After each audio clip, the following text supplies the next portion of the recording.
I'm not saying anything.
Hey, Jeremy. Hey, what's going on? Hey, How are you today? I'm good. And you? trying to keep up. Yeah, I hear you. Good evening. Hey, Jamie. Hey. Hello. I did switch it this time so that everybody comes in muted, but everybody, guests as well, has the ability to unmute. Just thought maybe that would help eliminate some of the background stuff as That's a people good were idea. coming in. Yeah, I forgot I could do that. We are always learning. Yes. Good evening, everyone. Hey, Steve. Hello.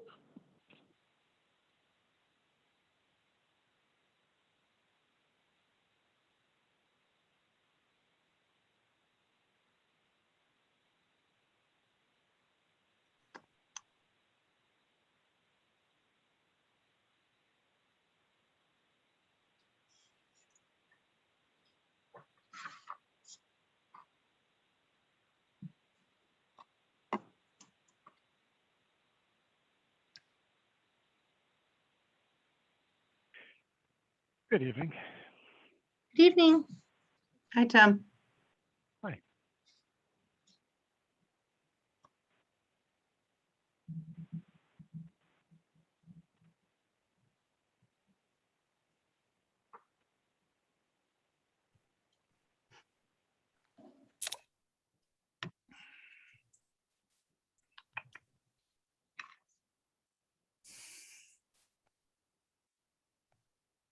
All right, I think I saw Bill come in. Yes, I'm here. Okay. Hey, Bill. Hi. Josh is here. Jamie. Tammy, did I see you come in, Tammy? Yep, there she is.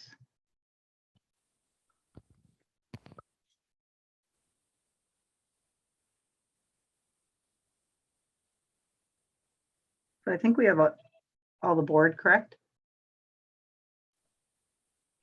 Looks like it. All right. Sorry, we'll let loose on a yawn. All right.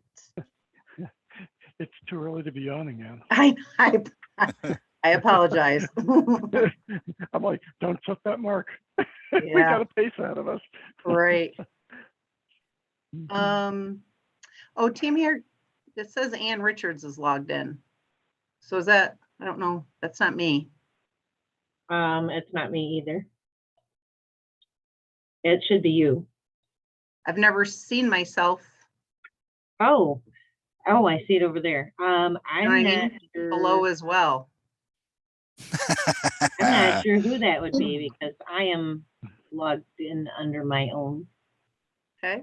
I'll kick him and see what happens. Will the real Ann Richards please stand up? I'm just kidding. Oh, snap. Okay. Yeah, I don't know. I've never seen it come in that way, so I don't really know. I'll ask to unmute, I guess.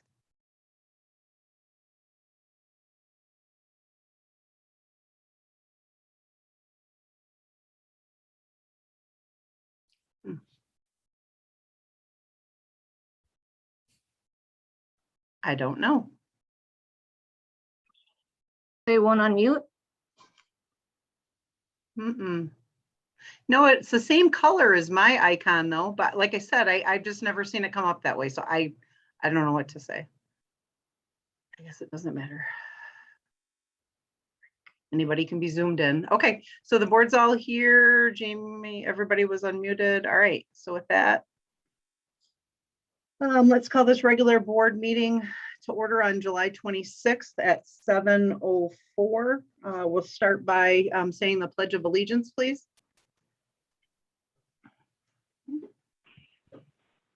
I pledge allegiance Allegiance To to the flag flag flag of the United States of America and to the republic for which it stands, one nation, under God, indivisible, with liberty and justice for all.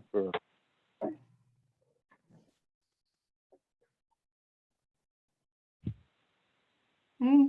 Can we have a roll call, please? Mr. Cummings, Here. Miss McGuire, Here. Mr. Spencer, Hey, hey, hey. Mr. Palmer, here. Mr. Sutton here, Mr. Worcester, Present. Miss Richards. Here. Okay, let me just share the screen here. Where is that at? Well, that's just weird.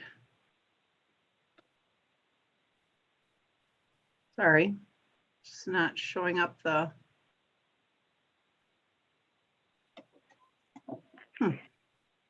Hello, Can't can do you hear that. me? Hello, Ann? Yes. Hi, This Nancy. is Nancy, sorry. Oh, that's okay. We just did a roll call. I'm just trying to share the screen and for some reason, oh, I think my email is. Sorry. Okay, We're just about, we'll go into, it's just being difficult today. that's okay. So was my house phone and cell phone. That's why I couldn't, I'm using my husband's. Yeah. I don't know what's going on. I can't get the, there You it have is. the agenda up.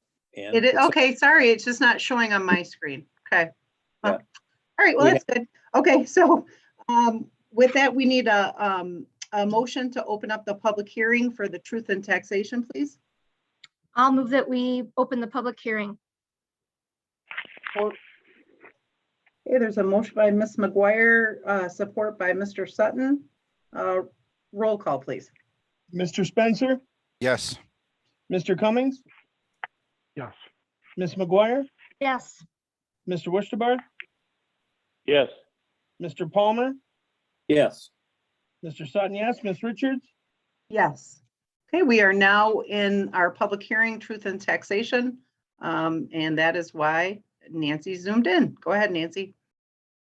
Okay, thank you. Good evening, everyone. The purpose of this hearing is to fulfill the requirements of MCL 211.24E of the General Property Tax Act. A simplified explanation of this law is that a truth and taxation hearing is required if the current levy of operating millage, excluding additions, produces more tax dollars than last year's actual levy, excluding losses. Without this hearing, the operating millage rate would be reduced from 4.6908 to 4.6499. Many of the individuals who have read the notice were under the paid particular attention to the phrases proposed increase of mills and proposed additional millage, and were of the assumption that this was an increase in millage rates from previous years. The public notice is referring to the difference between the reduced millage rate without a hearing of 4.6499 and the authorized millage rate with a hearing of 4.6908. I have reviewed the previous millage rate documents. The proposed millage of 4.6908 is the same operating millage that the township has levied for 11 years. If the Board of Trustees approves the resolution to levy the millage rate of 4.6908, it will result in an additional operating revenue of $12,503. The estimated tax bill on an average would increase by $1.48. For a home worth $100,000 with a taxable value of $50,000, the added taxes would be $2.05. So if you have any questions, I would be free to answer those. Okay. Do board members have any questions? nope, No. No? Not for me. Okay. No? Anyone in the public? Again, this is just in regard to what we're talking about right now with it, which is the truth and taxation. No other questions can be asked during this time. We're in this public hearing solely for this purpose. So if you have a specific question on this matter, please go ahead and unmute yourself.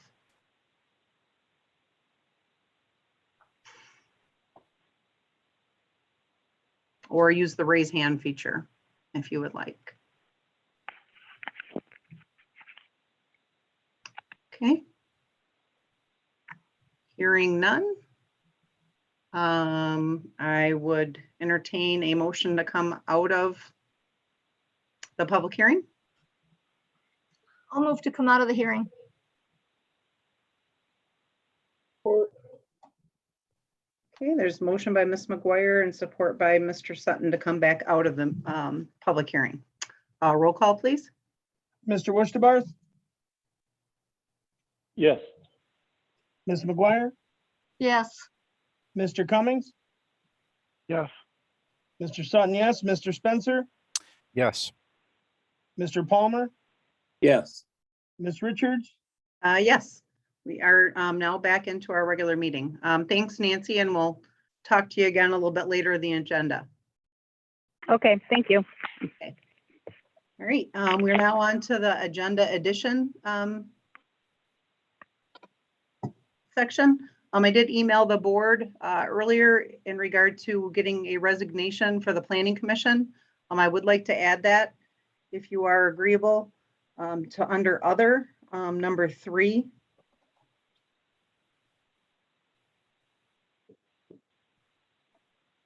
Are there any other agenda additions? Or requests to? Hearing none, is there a motion to accept that? I'll move to accept the agenda with the addition. Okay, there's a motion by Mr. Spencer, support by Mr. Sutton to add on under other number 3, and then the rest of those numbers will change. Roll call, please. Mr. Palmer, Yes. Mr. Wusterbarth, Yes.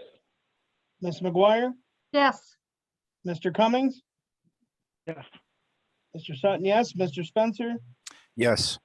Ms. Richards, Yes, motion carried. Next, we are at our first public comment section of the meeting. Again, you have 4 minutes to speak. You can only address an item that is on this evening's agenda. We do have a second public comment at the end of the meeting, and that's open to any comments. But the first one is specifically to an item that's on the agenda. So if you have a comment, please either raise your hand or unmute yourself in regard to an agenda item.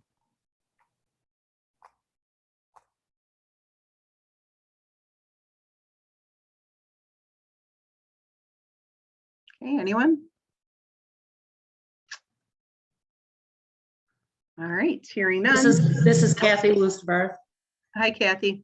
Hi, I'm sorry. I didn't see a raised hand option in my Zoom here, so, Okay, all right. Well, this is, I guess, sort of an agenda item. I know that the community is very concerned about not seeing the board during a meeting. And so I would request at this point that any board members use their video options during the board meeting.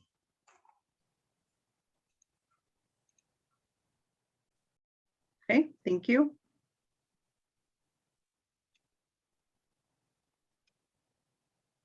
Is there anybody else that has a comment in regard to an agenda item this evening?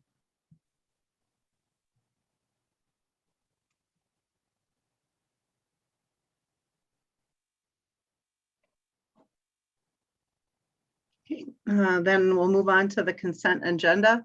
This evening's consent agenda, we have the July 12th meeting minutes. Are there any comments on that? Or those, I should say?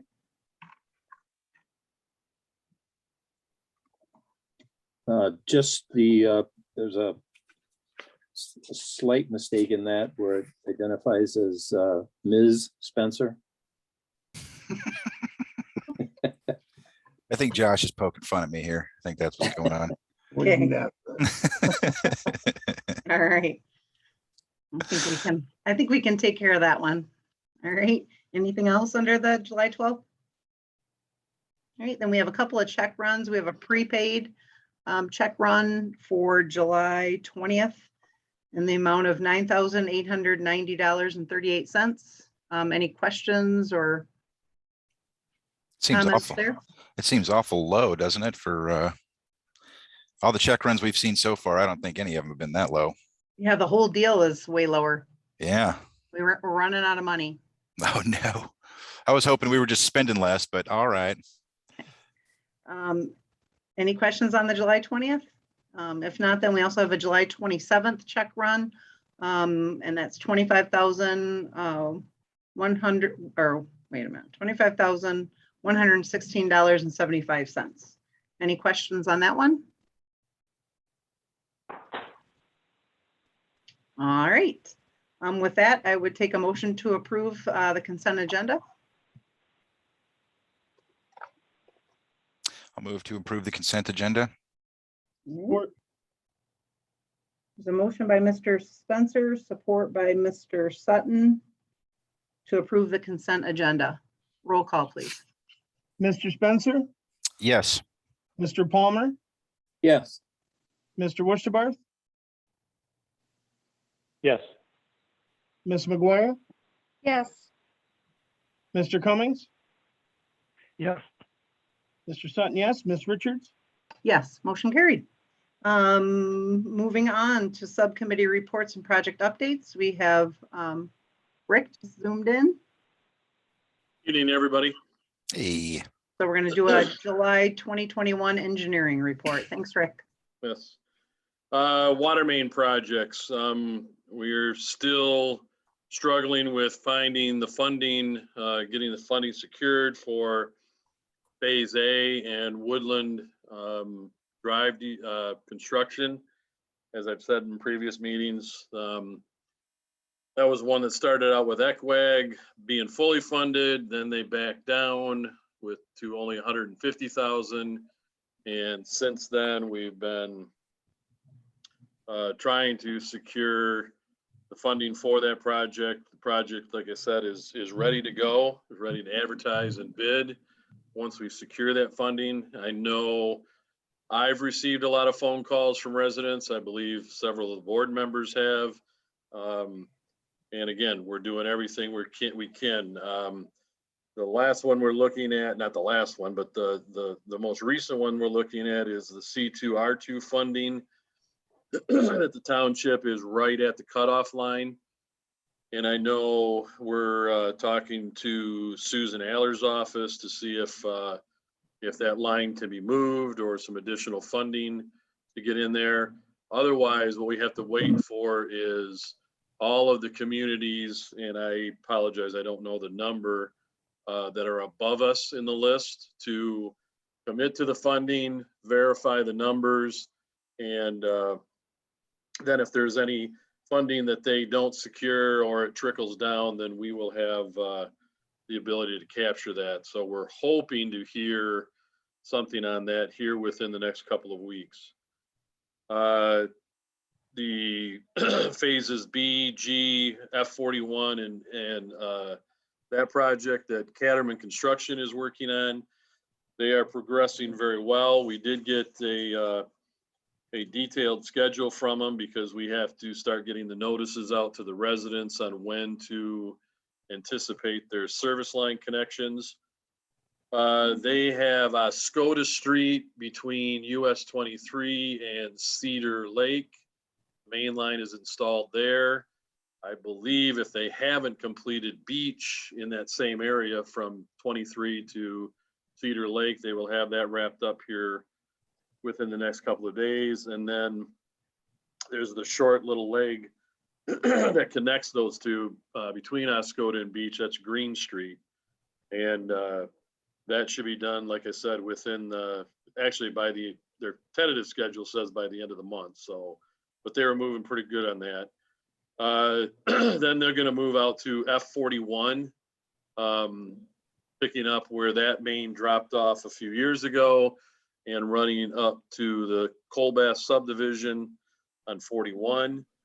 And then the third location will be out on River Road across from the school. They are doing the bores under River Road and doing that, getting those things out of the way. River Road has a little bit of a delay. We don't have a definite schedule on that yet because the meter pit, the precast concrete meter pit, they're having some difficulties getting a delivery date from the manufacturer just because of COVID and all of that going on. So we're working with them on possible alternatives to that, which will expedite it.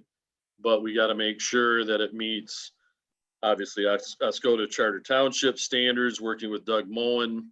We also got to make sure it meets Asabo Township's standard because that's the meter pit between the two townships. And then because it's a joint connection, HRSA is also involved in it. So we're making sure that if we come up with an alternative that can be delivered sooner than later, that it still meets all of the requirements of those three entities. But if everything progresses the way it is, up on Oscoda, Beach, and Green, they will start contacting residents and installing service lines around August 16th, the middle of the month. So like I said, we will be drafting a notice to the residents, getting them up to speed. Along with that notice to the residents will be the authorization to allow, or one, to select whether they're going to get the service or not. Then the authorization for the contractor to beyond their property and access their building, whether it's residential or commercial. I believe these are all residential. We need to have that authorization signed and in place before the contractor's plumber can make those connections. So I will share that letter, draft of that letter and a draft of the authorization to the township possibly later this week, definitely by the first of next week. And then we'll be getting those notices out. And then on top of that, our inspector out there will also have the authorizations with him, and he'll go out in front of the contractor and make personal contact with the property owners and walk them through the process. The remaining phases are C, D, and E are scheduled for construction next summer. That was the proposal and such that the township approved, I believe, at the last June meeting.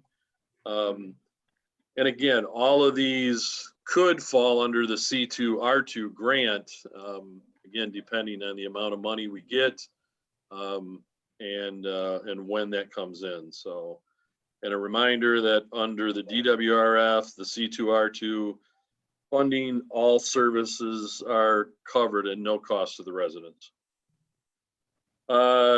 Moving on to the sanitary sewer system, we got through all of the preliminary requirements last week. Tammy and I sat in on the discussion with Treasury, kind of finalizing everything. That project is now scheduled for closing on August 30th. There'll be a couple of things that we have to take care of between now and then, but they will be notifying us, and I'll be working with Tammy to get that stuff out the door. Construction will be authorized immediately upon closing. And then we should see shortly thereafter a schedule from that contractor. That construction work can proceed through the winter because it's with a lot of the pump station structures somewhat enclosed, somewhat protected. So that work can proceed, but that will take all the way through next year to wrap up.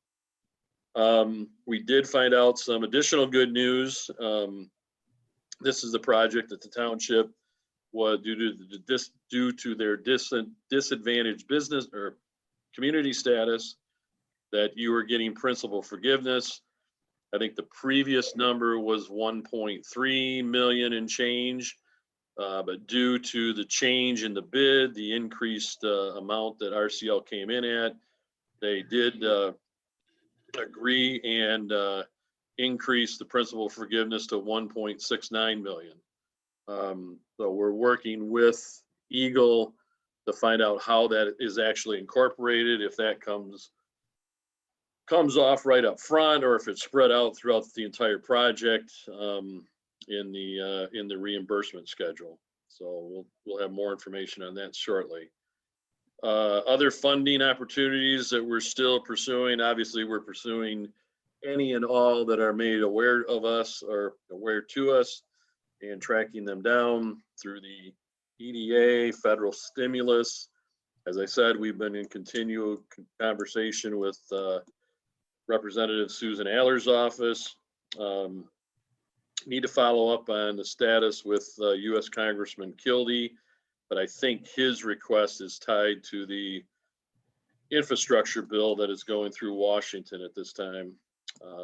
So again, still tracking down any and all opportunities there. Old Orchard Campground, status quo. That project will be picked up after the first of the year to finish that up in the spring of 2022. Phase 3 trail project. Again, they're continuing to chase down grant opportunities. We did, I think, since the last meeting, I'm not sure if I mentioned it at the July 12th meeting, we have secured the IBT Foundation grant of $50,000, and we're getting that paperwork submitted and getting that funding lined up. We were also finally notified by USDA Rural Business Development We had asked to cover a portion of the engineering costs. We had asked for 99,000, which was the max, kind of a weird number, but 99,000. We've been notified that we were awarded 60,000. And same thing there, we are finalizing the paperwork to secure that funding to the township. And obviously, and also I think a lot of you are aware of the MEDC Patron Acidity Grant is out there. The goal there is to capture the maximum of 50,000, and we have to come up with a $50,000 local match through that. And I believe that is being actively pursued as we speak. Should hear any day soon on the supplemental TAP grant application. At the GI back in June, we were basically told that was just a formality, so we're just waiting for that to come in. I worked with MDOT and Bruce Bolin at the Iasco County Road Commission to finalize that paperwork, and that will essentially take us the entire route of the project from the school all the way out to the campground. So project is still on schedule for advertising and bidding this fall. We've got a couple of things that we're still working on, finalizing the agreement with Consumers Energy, finalizing the agreement with the Forestry Service, because part of the trail is on both of their properties. And then we're also still waiting for the final mitigation measures on protecting the rattlesnake out there during construction from U.S. Fisheries and Wildlife.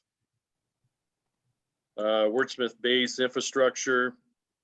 We had a good meeting out at the base, probably now, a month ago, with Gary Kellen and Tammy and Josh Sutton attended. Basically, we've identified the projects that would be needed to supplement the industrial park that they're planning out there. And we're now in the process of finalizing those numbers so that we can start talking to possible funding sources. Ratliff Park ADA, that's still pending the passport grant application and award, and tentative construction for that would be later this, maybe this fall, later winter, early spring.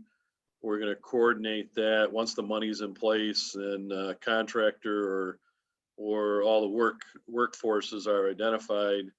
We will be coordinating that with the Van Etten Lake Association on when they lower and raise the lake so that we can do some of that work in less depth of water as far as putting in the fishing platform. Possible Holiday Inn Express down on Lake Street, attended the pre-development meeting last week on that, and working with Doug Moen on the water and sewer availability and capacity in the area. There is water, there is sewer, and we're waiting for information from the developer on what kind of fire suppression pressures that they need. And then we'll have a better idea that everything is looking good down there. We are also taking into consideration, there was some discussion of possible future improvements at the beach park, the bathroom facilities and such down there. So whatever we look at down there and recommend, we want to make sure that that's accounted for and for board review and approval. And I know I sped through it pretty quickly, but that is my report. Any questions, concerns?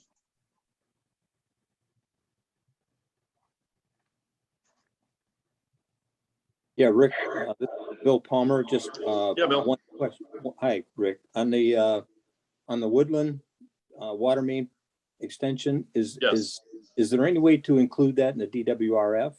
We have, but again, I want to continue to pursue the other alternatives because we could still construct it this fall, or at least get it underway. if we wait for the, I'll say the traditional DWRF that we're pushing through, that wouldn't be until next spring or summer. So, so we have that fallback to cover it. So, I mean, it will get done.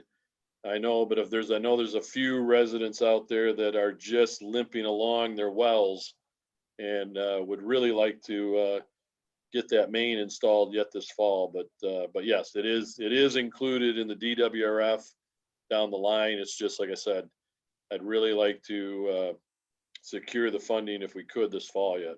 So. Okay, all right, thank you. Yep. Any other questions? Oh. Yeah. Oh, that's right. I was just gonna say the same thing. Any other questions for Rick before we move on? No? None All for right. me. Okay, are you on for anything else this evening, Rick?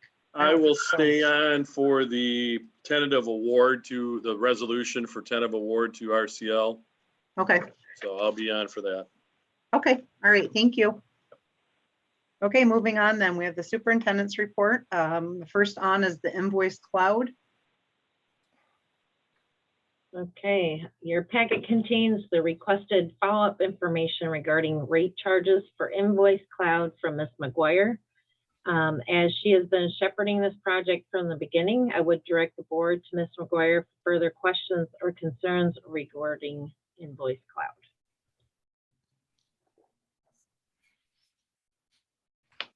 I saw that that Mr. Friel had pointed out that they want to do a 3-year contract right from the get-go.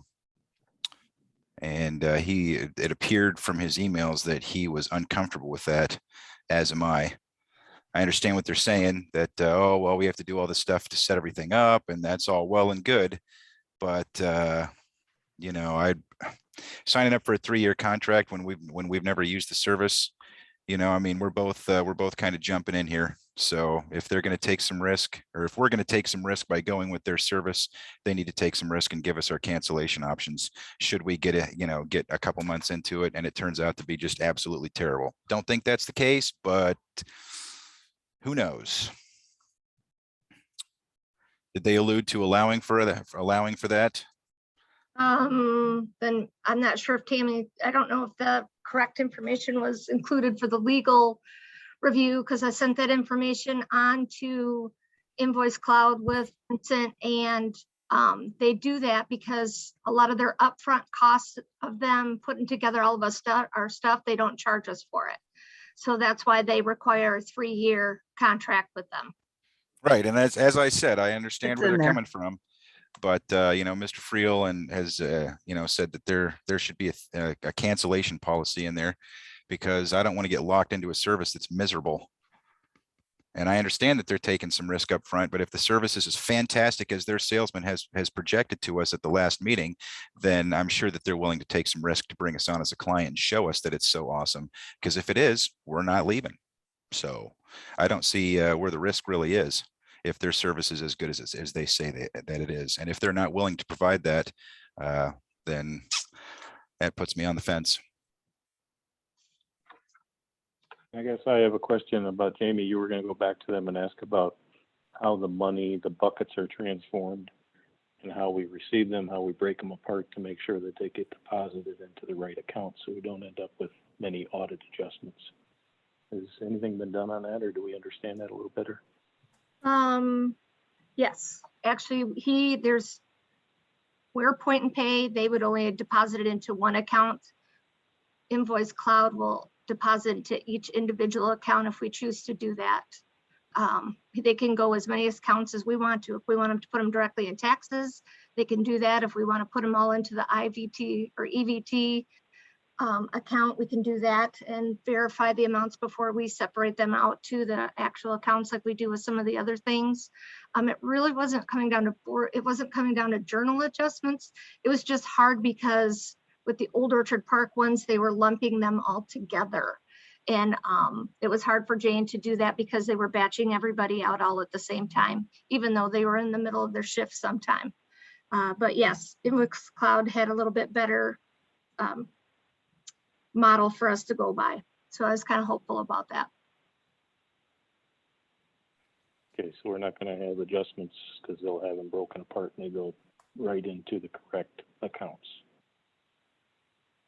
automatically when you get them. Correct. Okay, thank you. My only other comment doesn't really have to do with the contract, but the fees. You know, everybody has their option on how they'd like to pay. If some people would like to come to the office and pay in cash, they don't have to pay any additional fees. I don't think that they should be footing the bill for those who choose to take advantage of options where they don't have to come in. I mean, if we can, you know, if you want to toss something in there about, you know, if they can show a disability or the inability to come in and pay, then maybe we could waive a couple of fees. But for everyone just to absorb the fees for transaction costs, I don't think that's good business. And I don't think that the township should do that. So.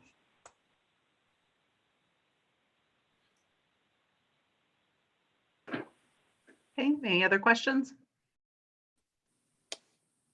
Well, and this is Bill. I would just like to say that I agree with Mr. Spencer. I'm a little hesitant to go into something, especially where you're entering into a contract when your township attorney advises against it. I think, as I've said before, we have insurance to cover us against lawsuits that may occur.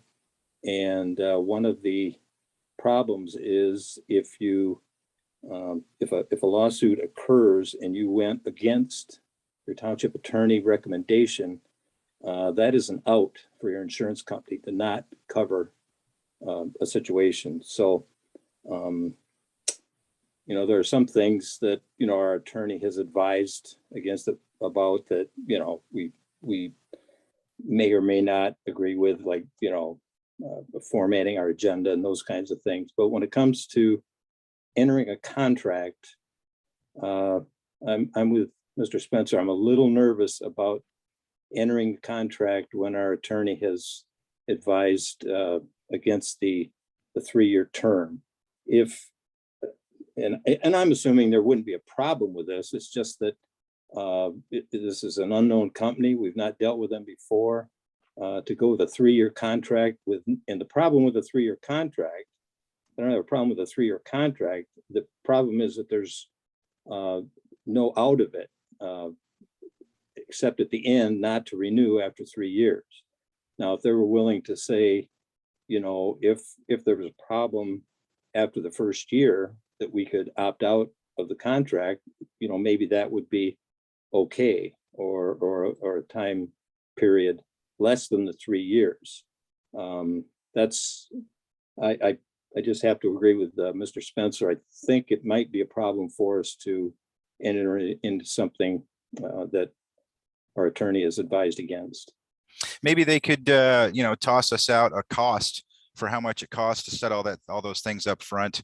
And then if we do cancel before the 3 years, then, you know, maybe they could pass that cost on through to us, but still give us the option to cancel. Maybe if it's, you know, depending on the cost, maybe we just pay it up front. You know, I'm willing to be reasonable here, but a 3-year contract with a company that we've never worked with before is just begging for trouble. And it's a bad idea. And the attorney said no, so. Is Mr. Friel on tonight? He is. Maybe he would like to give his 2 cents. Tim, did you want to add anything? My 2 cents? Or Or more than 5? it's definitely Is more that a than fee 2 or? cents. Yeah. Without blinding myself, number one, I do appreciate what Mr. Palmer said about, you know, generally following council advice. I really wish you guys, Bill, would take more seriously what he threw out there, perhaps anecdotally, about the agenda. You guys need to reformat your damn agenda. Great, stay on task. Yeah, well, no, but so you guys too. I mean, I've been saying that since day one, and Okay. here we are with, you know, whatever. So what I advise to, you know, Ms. McGuire, and I think she did a good job, you know, looking into this, going back and forth with, you know, with the invoice cloud guy.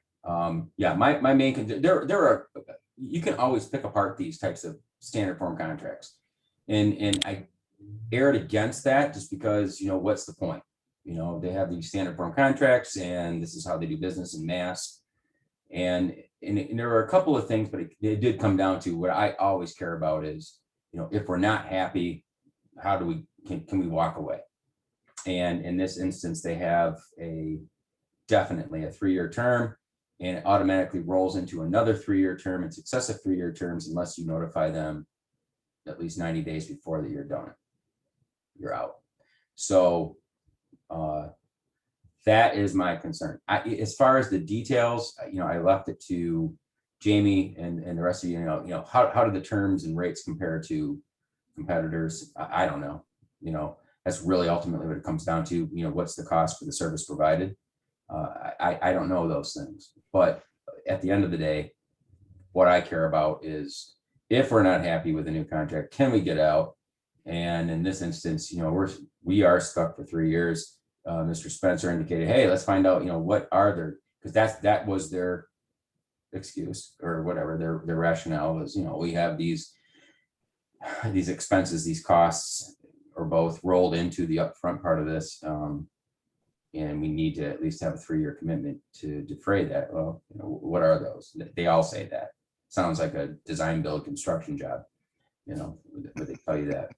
Oh, the design part versus the build part versus the administration. We hear that, but so I'm not saying yes or no, to be clear. I'm just saying those were my issues that I identified. And ultimately, at the end of the day, it's up to you guys to weigh, balance, and decide what you want to do with those. Okay, thank you. Are we ready to act or not act on this, I guess? Or are there additional questions? Yeah, I actually wanted to throw a comment out about the fees. So, I don't think I agree with the idea that, we shouldn't necessarily subsidize some of the fees. I'm not into all fees, but I think the ones in particular that Jamie's highlighted here, the one in particular of all of them, there's two. It's the one having to do with the, sorry, let me read it again. It's the e-check and ACH fee. I think that that's a reasonable fee for us to subsidize for this reason.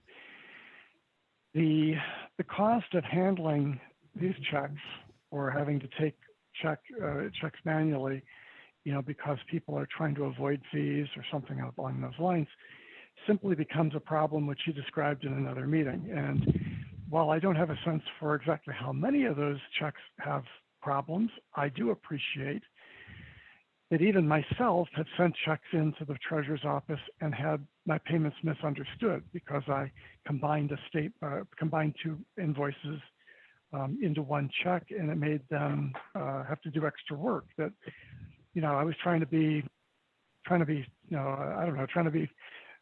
simple, I thought, but it became a complexity. And I can imagine other people would do the exact same thing.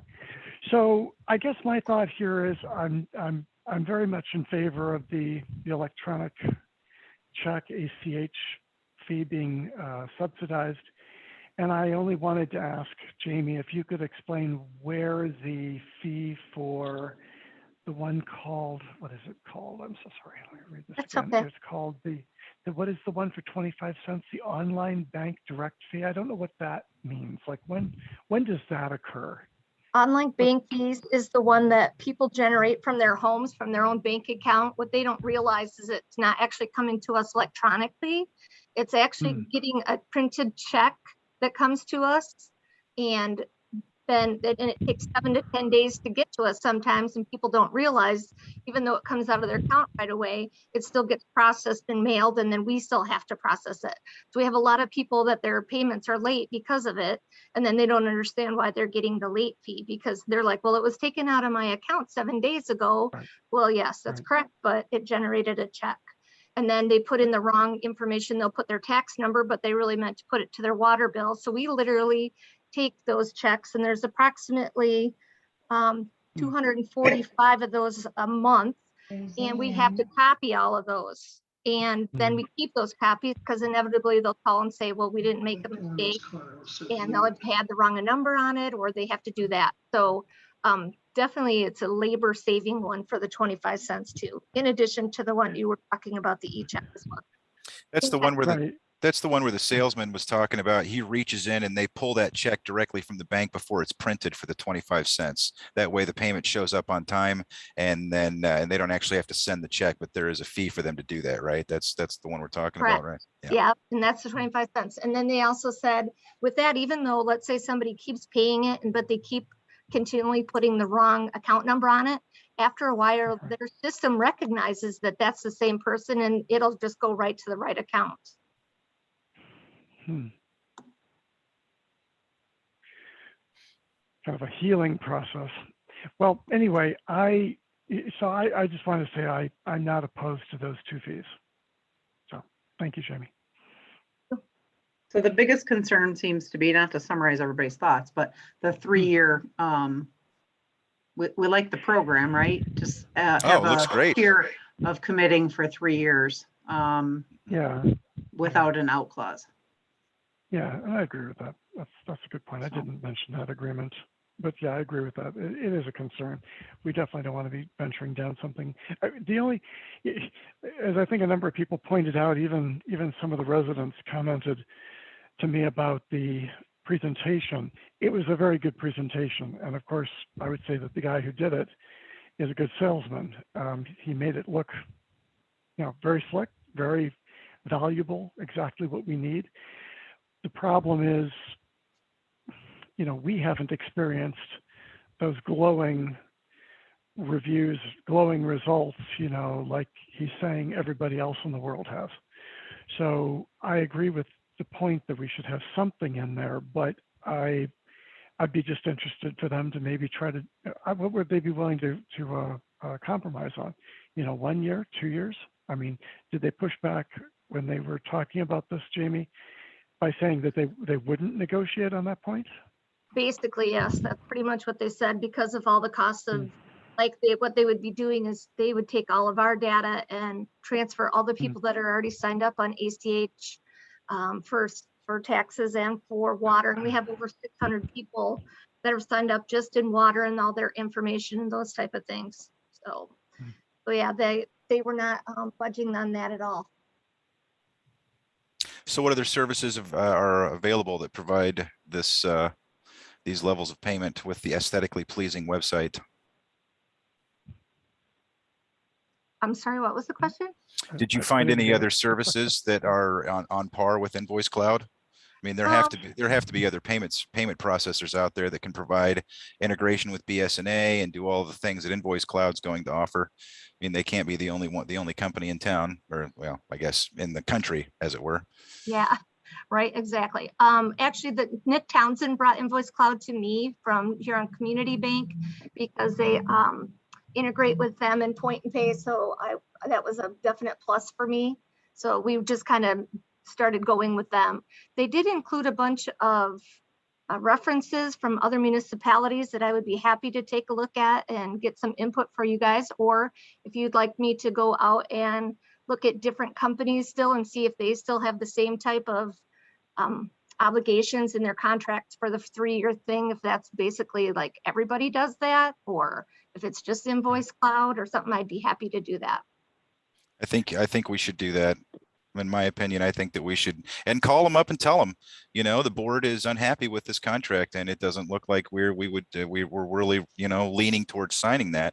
If you're not willing to negotiate with us, then we're going to we'll look elsewhere. For that particular point, yeah.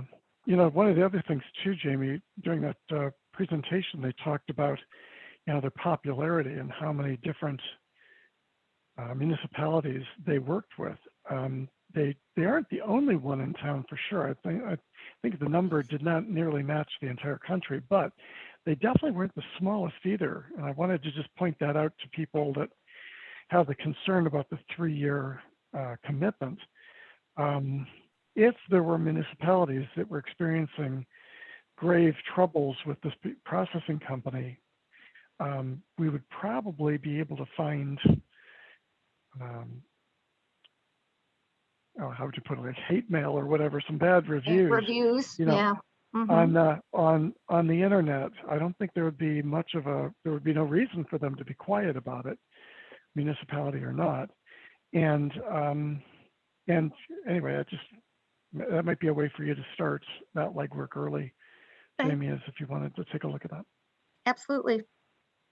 Okay, so do a little more checking on, I guess we can ask the question about if they would, define a cost, set up cost maybe, a number that if we were to terminate, we would pay.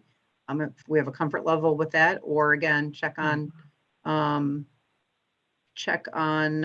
other companies maybe, and then also just follow up on some of the other municipalities and see if they're having trouble.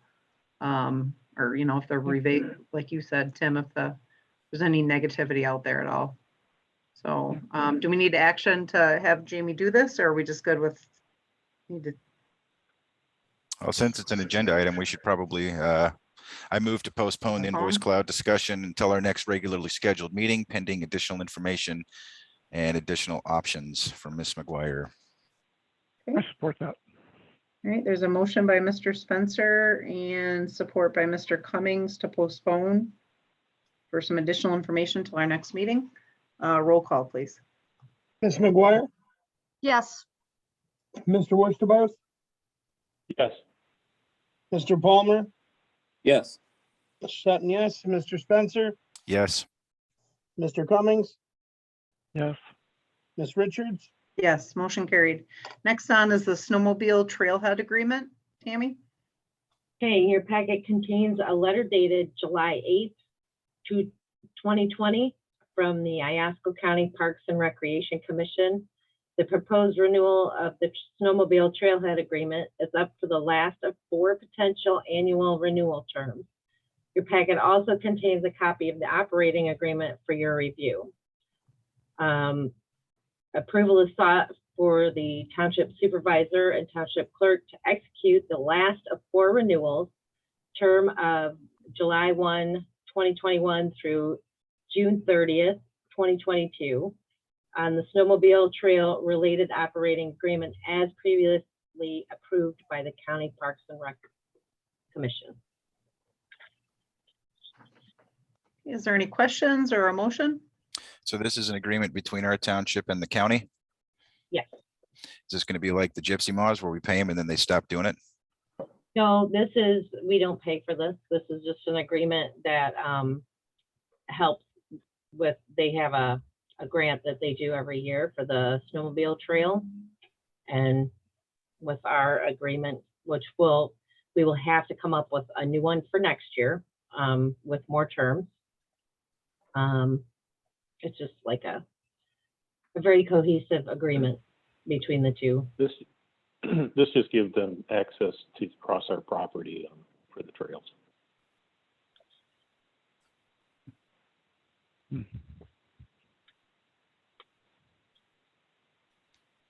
And this is just a renewal. We've done this plenty of times before, it would appear, because this Yes. is the last round of renewals before a new contract. So have we had any problems with it in the past, with anything going on with the snowmobile trails in the county that you're No, aware of? no. I move to approve the operating agreement between Oscoda Township and Iasco County Parks and Recreation Department. Support. Sorry. I was going to toss in for the snowmobile trails, but I think that's implied. All right, there's a motion by Mr. Spencer and support by Ms. McGuire. Roll call, please. Mr. Palmer, Yes, does that include having the supervisor and clerk execute the documents? I will so amend my motion to include, Yeah, then yes. Mr. Sutton, yes, Mr. Wurstabarth, Yes. Ms. McGuire, Yes. Mr. Spencer, yes. Mr. Cummings, Yes. Ms. Richards, Yes, motion carried. Next on is the Planning Commission laptop purchase revisited. Okay, at the board meeting on June 28th, 2021, a request was made for tablet purchases for the Planning Commission. Upon request by the board, this item was postponed for more research to find laptops rather than tablets. You will see in your meeting packet a proposed purchase of 6 laptops, 6 mice, and 6 cases through Amazon in the amount of $2,473.26 to be paid from GL number 101-722-980-000 equipment. I would ask that the board consider approval of the laptop purchases for the Planning Commission in the amount of $2,473.26. Make a motion to approve the laptop purchases for the planning commission in the amount of $2,473.26 to be paid from GL number 101-722-980-000. Support. Okay, there's a motion by Mr. Sutton, support by Mr. Spencer for the laptop purchase. Roll call, please. Mr. Cummings,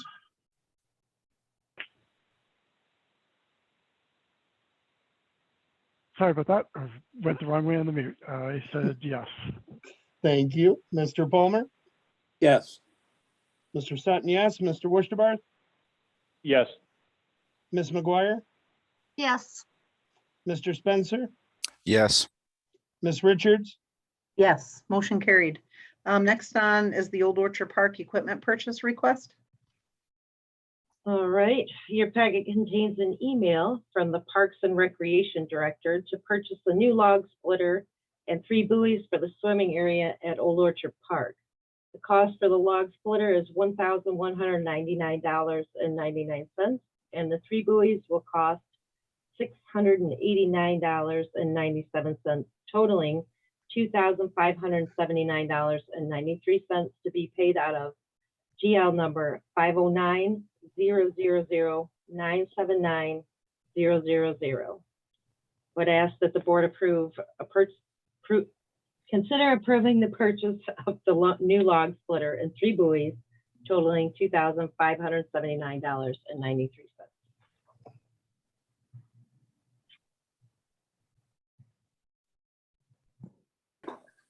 I would move to approve the purchase of the tailor-made Shermark II regulatory buoys for $689.97 and the County Line 25-ton log splitter for $1,199.99 from line item 509-000-979.000 and a total of $2,579.93.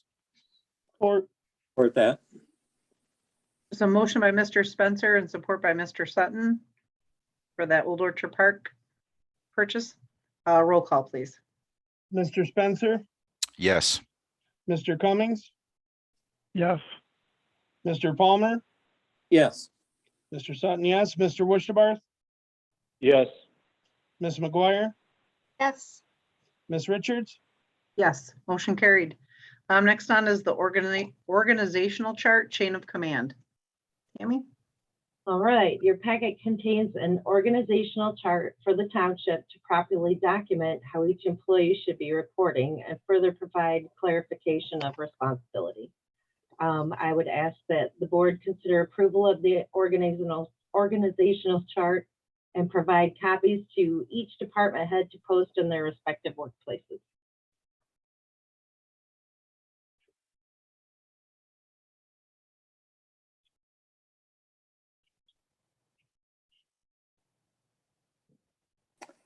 I will. Oh, I'm make a sorry, motion I to- spaced. Is there any questions or a motion? Sorry about that. Yeah, I'll make a motion to approve the organizational chart as presented and distributed to each department head. Okay. There's a motion by Mr. Palmer and support by Mr. Sutton. Roll call, please. Mr. Cummings, Yes. Ms. McGuire, yes, Mr. Spencer, Yes. Mr. Palmer, Yes. Mr. Sutton, yes. Mr. Worcester, Yes. Ms. Richards, Yes, motion carried. Next on is the Headhunter Agency Superintendent RFP. Okay, as the township board has never officially requested to reach out to different consultants for superintendent recruitment, I would like to request permission to seek out professional recruitment agencies and proposals. I would move that, oh, sorry, go ahead. Oh, I was just gonna say, is there any questions or a motion? Mr. Palmer said that he had brought in a list of companies, and I don't see it listed here in the board packet. I have not been officially requested to do so, and that's what I want the permission for that. That's why I'm asking. Well, I would move that the superintendent be given the authority to go out and find a minimum of 3 headhunter agencies for review to help us find a superintendent and either generate the RFP or help with generating the RFP. Support. Do we, when you say headhunter agency, are we gonna have specifications for that? Or like actually a company that specializes in municipal services? I would hope that we would select somebody with municipal services, but Yeah, me too. Most of them do have that. great. I would amend my motion to include headhunter agencies with municipal agency experience. Thank you. You're welcome. Okay, and just to clarify, that was, the motion was by Mr. Spencer and supported by Mr. Sutton, right?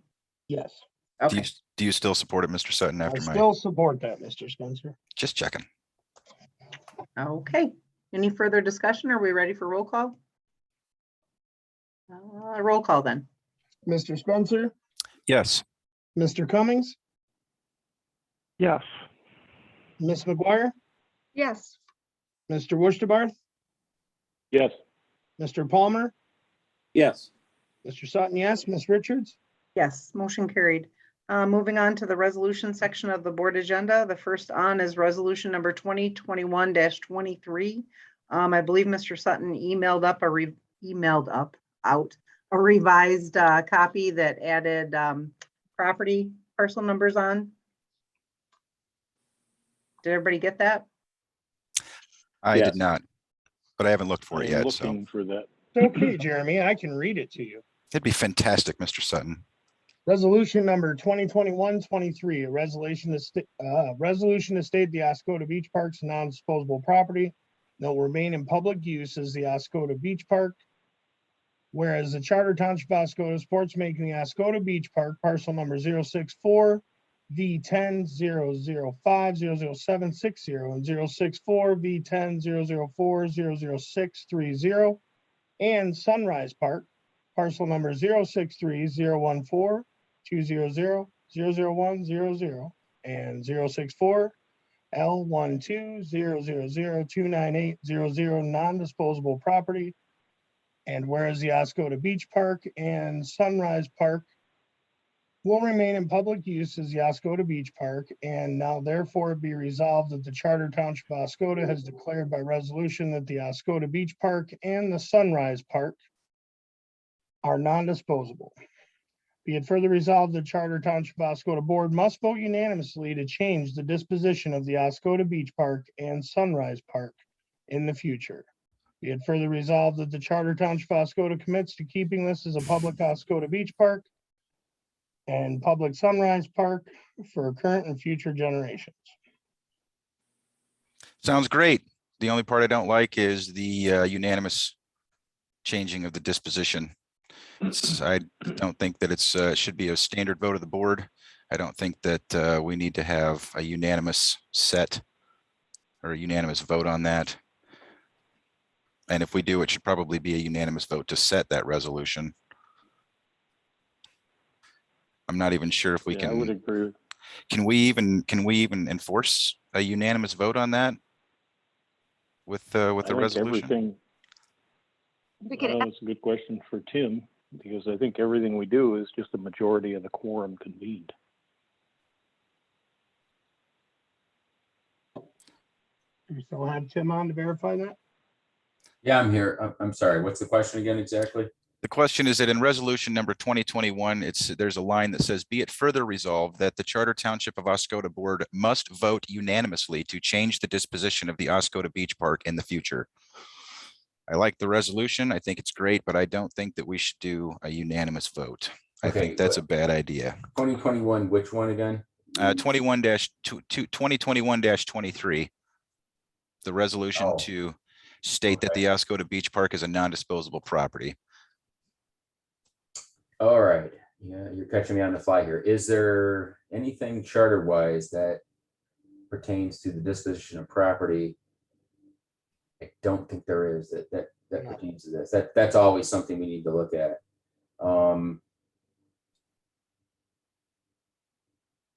I mean, for the same reasons that you guys are voting by majority tonight, my instinct is that it shouldn't be otherwise later, as opposed to unanimous. If you guys want to make it unanimous, if it isn't otherwise required, if you want to make it unanimous, fine, as long as you consciously, are aware that that's what you're doing forever. To me, that's drastic, but I agree. And to that end, I would move to approve resolution number 2021-23 as read by Mr. Sutton, minus the be it further resolved that the Charter Township of Oscoda Board must vote unanimously to change the disposition of the Oscoda Beach Park in the future.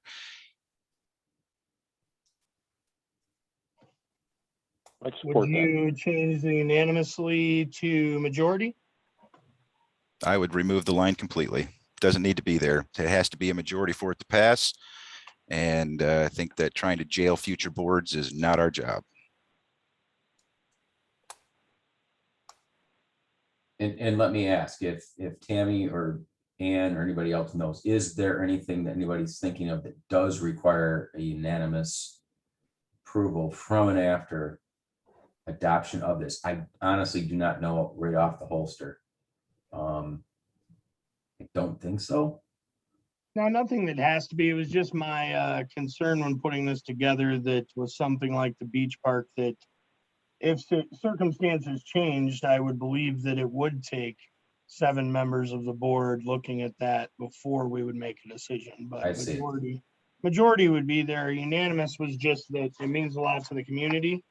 And to have that in there, that all 7 members would have to sit down and really talk that out instead of just a majority. Right, but it also gives one person in the future the ability to naysay just because they might not like it. And I don't think that that serves the best interest of the township as a whole. And that's valid. I see that point, Jeremy. I respect that. And Josh just answered my question. So, yeah, there doesn't appear to be, at least so far, any requirement under the Charter Act or otherwise that you have that.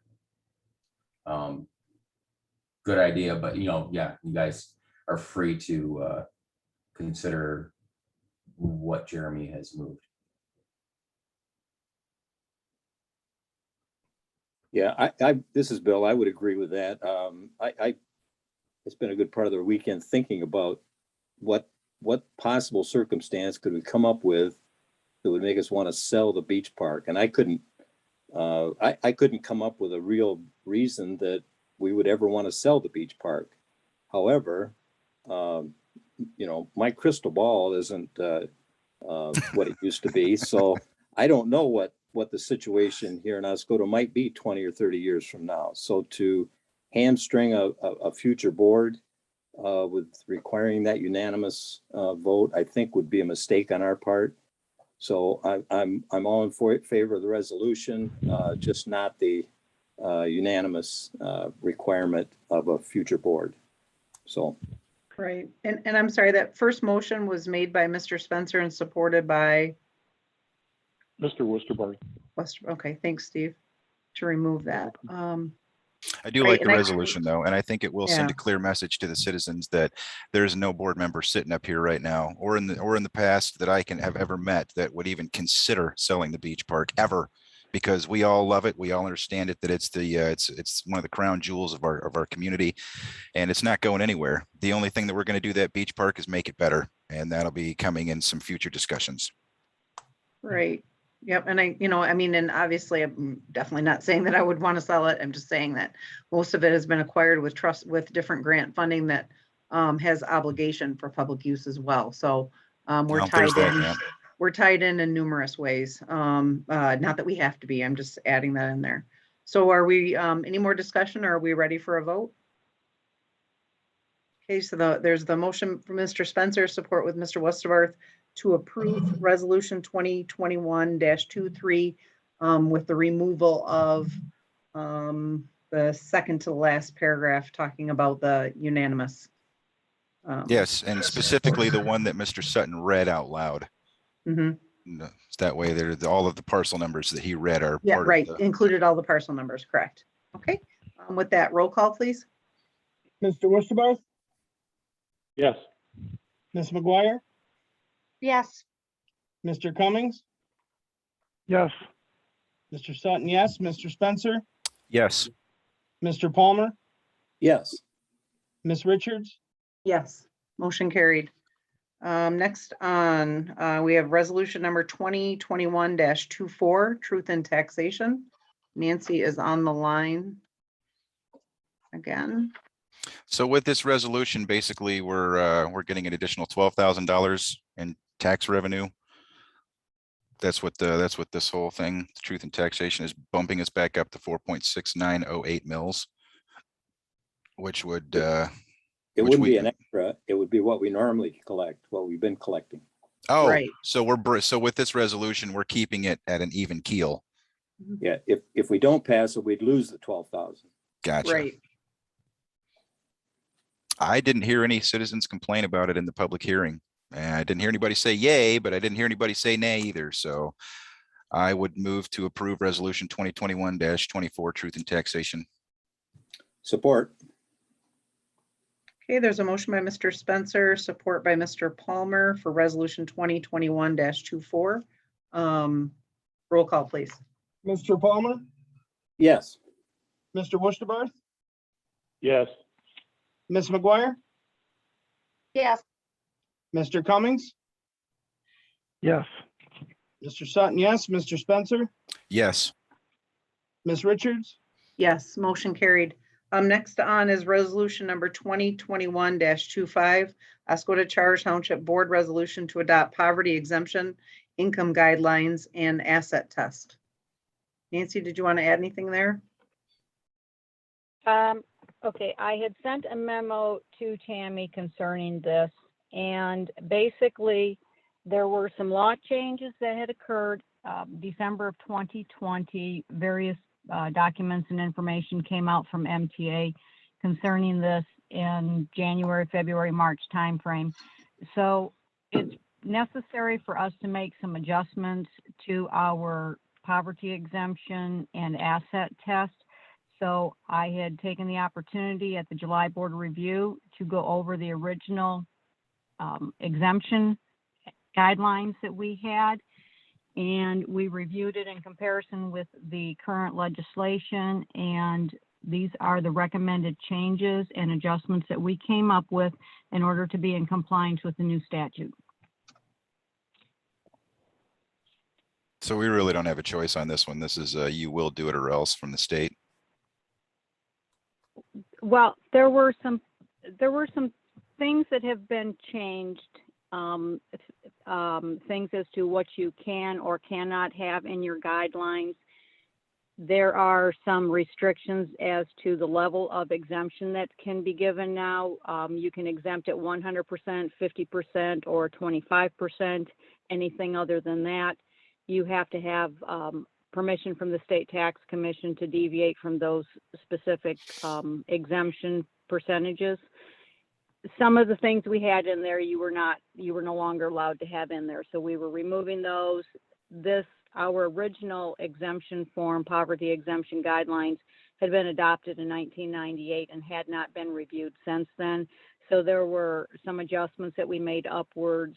The board review and myself felt were warranted, in consideration of the fact that we haven't looked at it in 23 years. But we do, by statute, we are required to have a poverty exemption guideline and an asset test. So you're happy with the resolution as it's written? Yes, I am. I have one question on some of the language in the resolution. Several points it states under the judgment of the supervisor and board of review.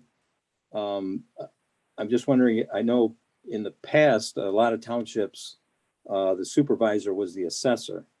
Nowadays, not so much. is that the correct wording, or should it be the assessor and board of review?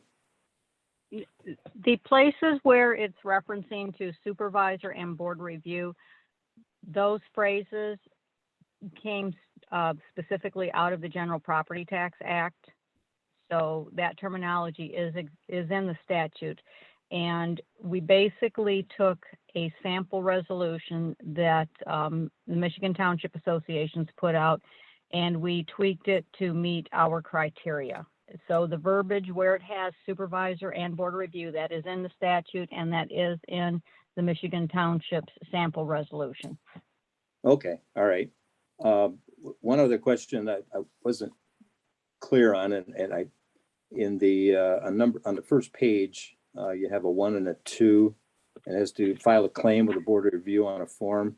And then it says the supplemental asset test information form must be completed in its entirety and submitted after January 1st, but before the day prior to the last day of the local unit's December board of review. So if it has to be in after January 1st, does that mean then the following December or the December preceding?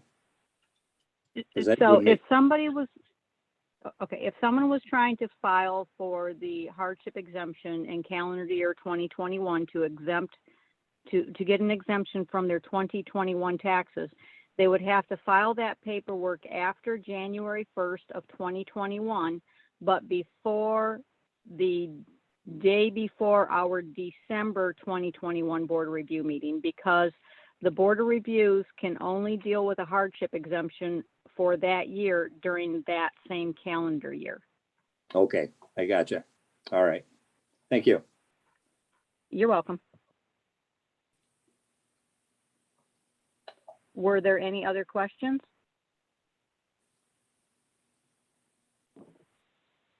Hearing Well, none. with that, I would make a motion to approve resolution 2021-25 as it relates to poverty exemption, income guidelines, and asset tests.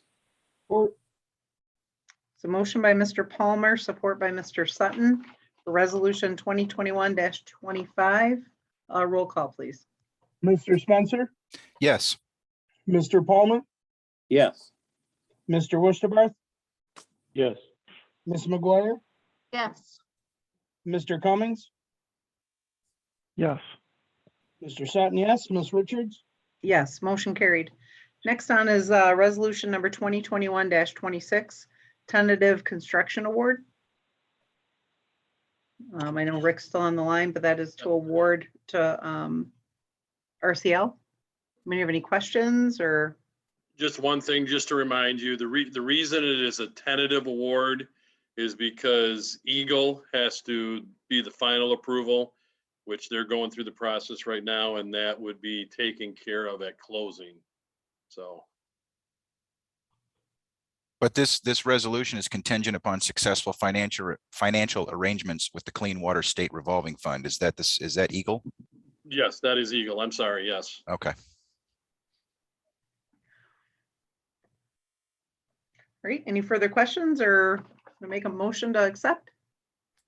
Yeah, I'll make a motion to approve resolution 2021-26 as it relates to the tentative award of wastewater system improvements to RCL Construction in the amount of $336,800 contingent upon successful financial arrangements with the Clean Water State Revolving Fund. Support. Okay, there's a motion by Mr. Palmer and support by Ms. McGuire for resolution 2021-26. Roll call, please. Ms. McGuire, Yes. Mr. Wusterbarth, Yes. Mr. Palmer, Yes. Mr. Sutton, yes. Mr. Spencer, Yes. Mr. Cummings, Yes. Ms. Richards, Yes, motion carried. Next on is the ordinance number Good 2021. night, everybody. Oh, good Night, night, Rick. Night, Thanks. Rick. Thank you. Good night, Rick. Have a good one. Next on is ordinance number 2021-270 revisions. Basically, we talked about this at the July 12th meeting. There was a couple tasks we gave to Nicole. She was pretty speedy on going through those. along with the planning commission. So she's here tonight to discuss those revisions and a modification to that ordinance. Go ahead, Nicole, if you're around. I'm here. Can you hear me? Yeah. Okay. Hi, I'm just here to talk about ordinance number 2021-270, the commercial marijuana facilities ordinance. The last time it was in front of the board, you guys had asked for the zoning districts to be clarified. So I did do that in there. And originally I wanted to ask you to rescind your motion from the 12th. But upon talking with the lawyer today, we're changing it to just revisiting the motion and then just creating a new one to accept the changes made. In section 1.4D, that needed rewritten. And the reason for that was to allow the applicants to apply to the township. You can't get a state license without a township license. And the way it was written, it just needed reworded so that they could apply with the township first and then proceed to the state. So those are the two changes in there. So we had him in a catch-22, huh? Yeah. Basically, yes. Yep. I noticed that you did not add any designated consumption establishment licenses to the ordinance. I'm very disappointed, I must say. We did not do that. No. I know, I see that. And then you also added or have the score sheet. I do. That's the criteria sheet. That's for if we have more applicants than licenses available. There's only 2 available. So this is just in anticipation of having potentially more applicants. It's pretty straightforward as far as the scoring goes. The first one, it allows 10 points maximum. So it just is going to depend on how the applicant scores 1, 2, or 3. Then it would be divided by that 10 points and that'll give you the weighted score. Where did this criteria set come from? From Mr. Friel. I believe Baldwin Township is using this as well. Yeah, I can fill in on that. We have in Baldwin Township, I think I had mentioned this a while ago, or maybe it was to the planning commission.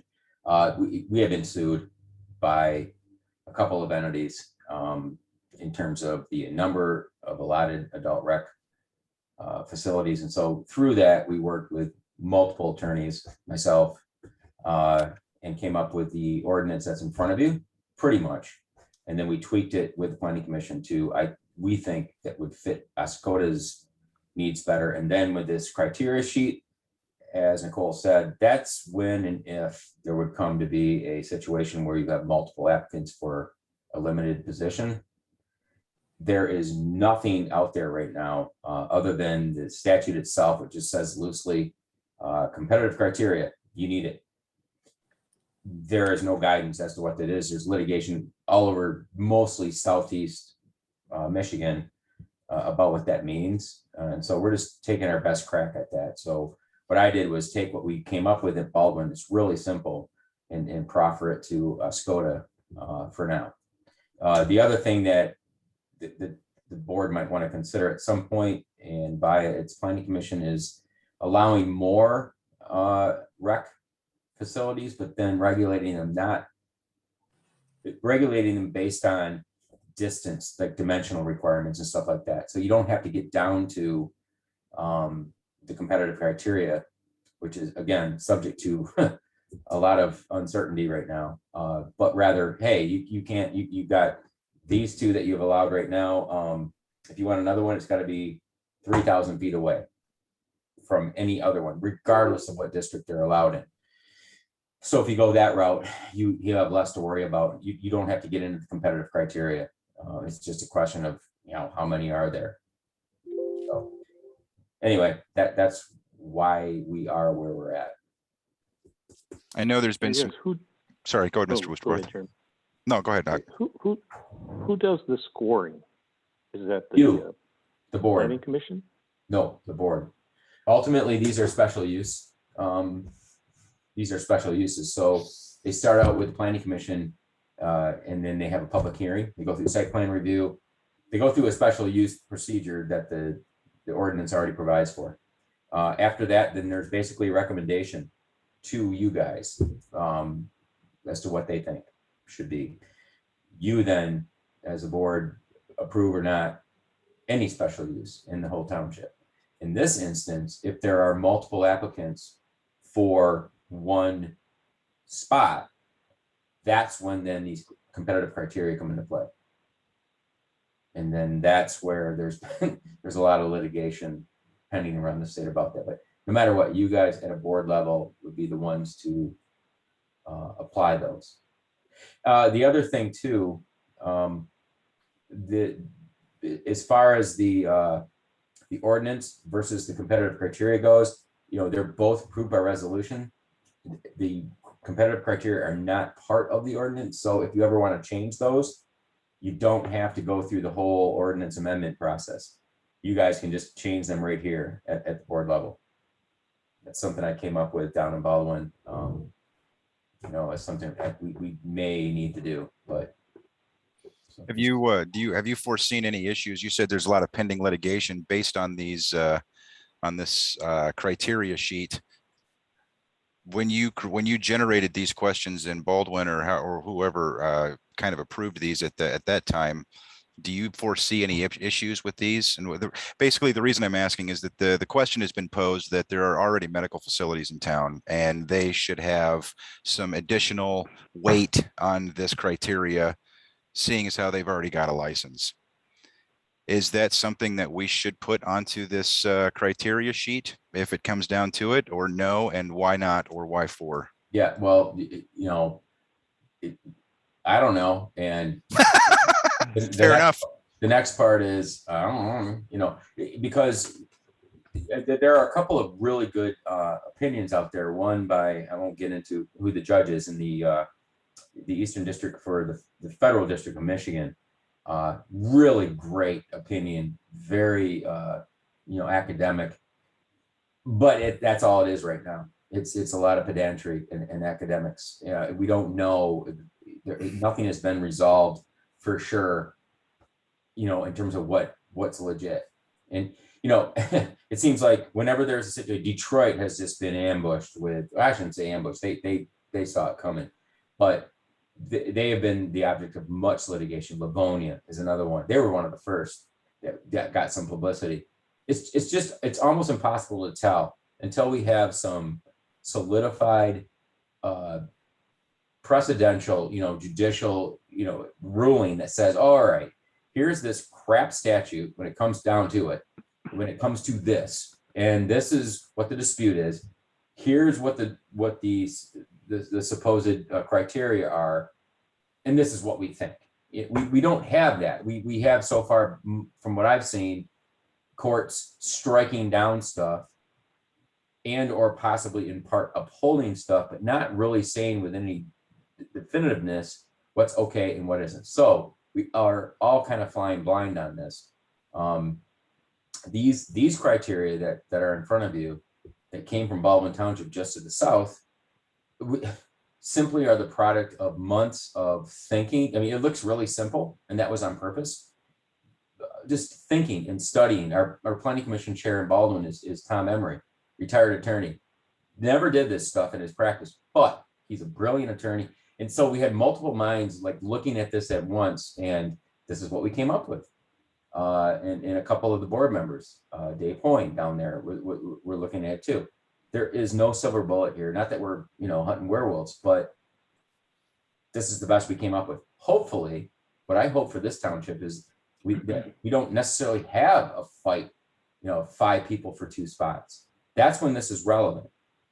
If the township wants to perhaps diffuse that, is one way of looking at it, you create more spots available, but then you legislate distancing requirements, like spatial regulation that doesn't get into competitive criteria. It just gets into, how many can you have in this area?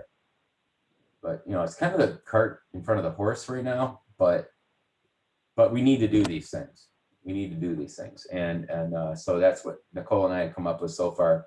She did a really good job of looking into down with Lansing in the MRA in terms of, what the differences between the provisioning facilities and the adult rec facilities. And there are differences in terms of how they handle them from a pre-qualification standpoint. So just so you know, that's the 1.4 sub D change that we're doing, is to modify that language. We're also going to be doing it in Baldwin. And then otherwise, it's just kind of just bridging some stuff together. But yeah, I wish I could give you a silver bullet answer, but there just isn't one. Have you noticed any litigation or pending litigation against any of the questions that we have on this list at all? No. In fact, this list emerged from resolution of litigation in Baldwin. Okay, and that entailed not just myself, but also when we got sued, our insurance companies assigned defense counsel, and then also plaintiff's counsel. They're, is a firm that does cannabis law all day long. We all came up with this. Not that they cared too much about the criteria, because it wasn't an issue at that point. Right. There weren't competitors for, less spots. So it's kind of a shot in the dark. You guys got to have something. And so why not all of us be in this together? I look at this region of the state, the more the merrier, of those of you who are going to allow these types of uses. So I guess my question now is that if there is an alternate way to write the ordinance to include more of a zoning regulation as far as the number of facilities available instead of an actual number of facilities, should we just go ahead and take that direction and just scrap this criteria here? No, you need something in place now. It's the best thing we can do. It was like with Baldwin, it's like I suggested, let's get something in place now. And of course we had litigation pending. So again, that's where I'm thinking my client Oscoda benefits from everything we did with my client Baldwin. That was under fire. This isn't. And the ordinance itself. No, I think that you guys should adopt this now. If there are needs for changes, as far as the criteria go, we can do that at the board level. We don't have to go through the whole ordinance amendment process. Do we have to go through the entire ordinance amendment process in order to change the number of licenses available for the current ordinance? Yes, that's built into the ordinance itself. So part of what we're doing tonight is, Nicole brought this to my attention, like, hold on, from the last meeting, hold the presses, literally. Let's not put the publication notice out because we found out these other things. Let's carry over from the last meeting what was public comment, from the public hearing that the Planning Commission held. Let's now have these additional tweaks to that. But part of that now is this competitive criteria portion, what that contemplates by the ordinance that you guys have already adopted, but are going to by modification today, allows you as a board to unilaterally change are those competitive criteria. So that does not have to go through the amendment process. However, if you want to change where, like you just asked, in what districts particular types of facility uses are allowed, Nicole has inserted that based on what you guys said last time. Like you made a second motion to modify, so no State Street business neighborhood, SSBN or whatever that is, they're not going to be there. So those are excluded. Those are built into the ordinance. If you ever want to change your mind on that, then we need to go through an amendment process. So the B2 business district is not the downtown of Oscoda? Nicole? I did not put the State Street business neighborhood in. That's the downtown area where the Township Hall is, and the, Dwight Street, all through there on 23. And I thought that was the area that was asked to not be put in there. That's what I understood. B2 then is Evergreen North? Yes. Yep. It starts at was Family Video and goes north. It's basically the same districts we put in for the medical marijuana. That should have been included in this. It was just an oversight. that the same district should have been included in the recreational ordinance. So this ordinance tonight corrects that mistake and adds the same districts that we were going to allow the medical marijuana facilities. Correct, yep. Yeah, and since we're using a different ordinance text and format, that's why we're kind of hitting this up in one fell swoop. Okay, so is there any further discussion, or are we ready to act on the revisions, I guess, the revised And you, resolution? you and Steve had the same concerns last time. Is the changes addressing the things that you had questioned? Yes, they do mine. Mine are covered. I just have a question about process. Doesn't this have to go back to the planning commission effectively for making a change? They had the meeting to make the change, I had thought. Isn't that where it came from? Okay, I don't know. I'm asking. it's procedural. You guys are okay. You're in the clear to adopt these changes. What in concept, what I'm proposing is that this is an extension of the last meeting. When I asked Nicole to hold off on the publication, we found out these other things. These are things we just as easily could have put in front of you at the last meeting. The only reason, Steve, why you might need to go back to the planning commission is if there are real material substantive differences that we're talking about. Even then, the board can do what it wants as long as there is a public hearing. In my best estimation and opinion, the planning commission held a public hearing that was plenty exhaustive and taking in all this stuff that we just now happen to be nitpicking on. So there isn't any reason to delay the process to go back to the planning commission, in my opinion. I just needed to ask the question, and thank you. That's a legit question, because that's what Nicole and I grappled with.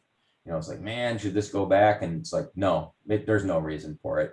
This really is, we're not really opening up anything new. It's just, we found some stuff for the sake of efficiency. Let's take care of it all at once before we publish.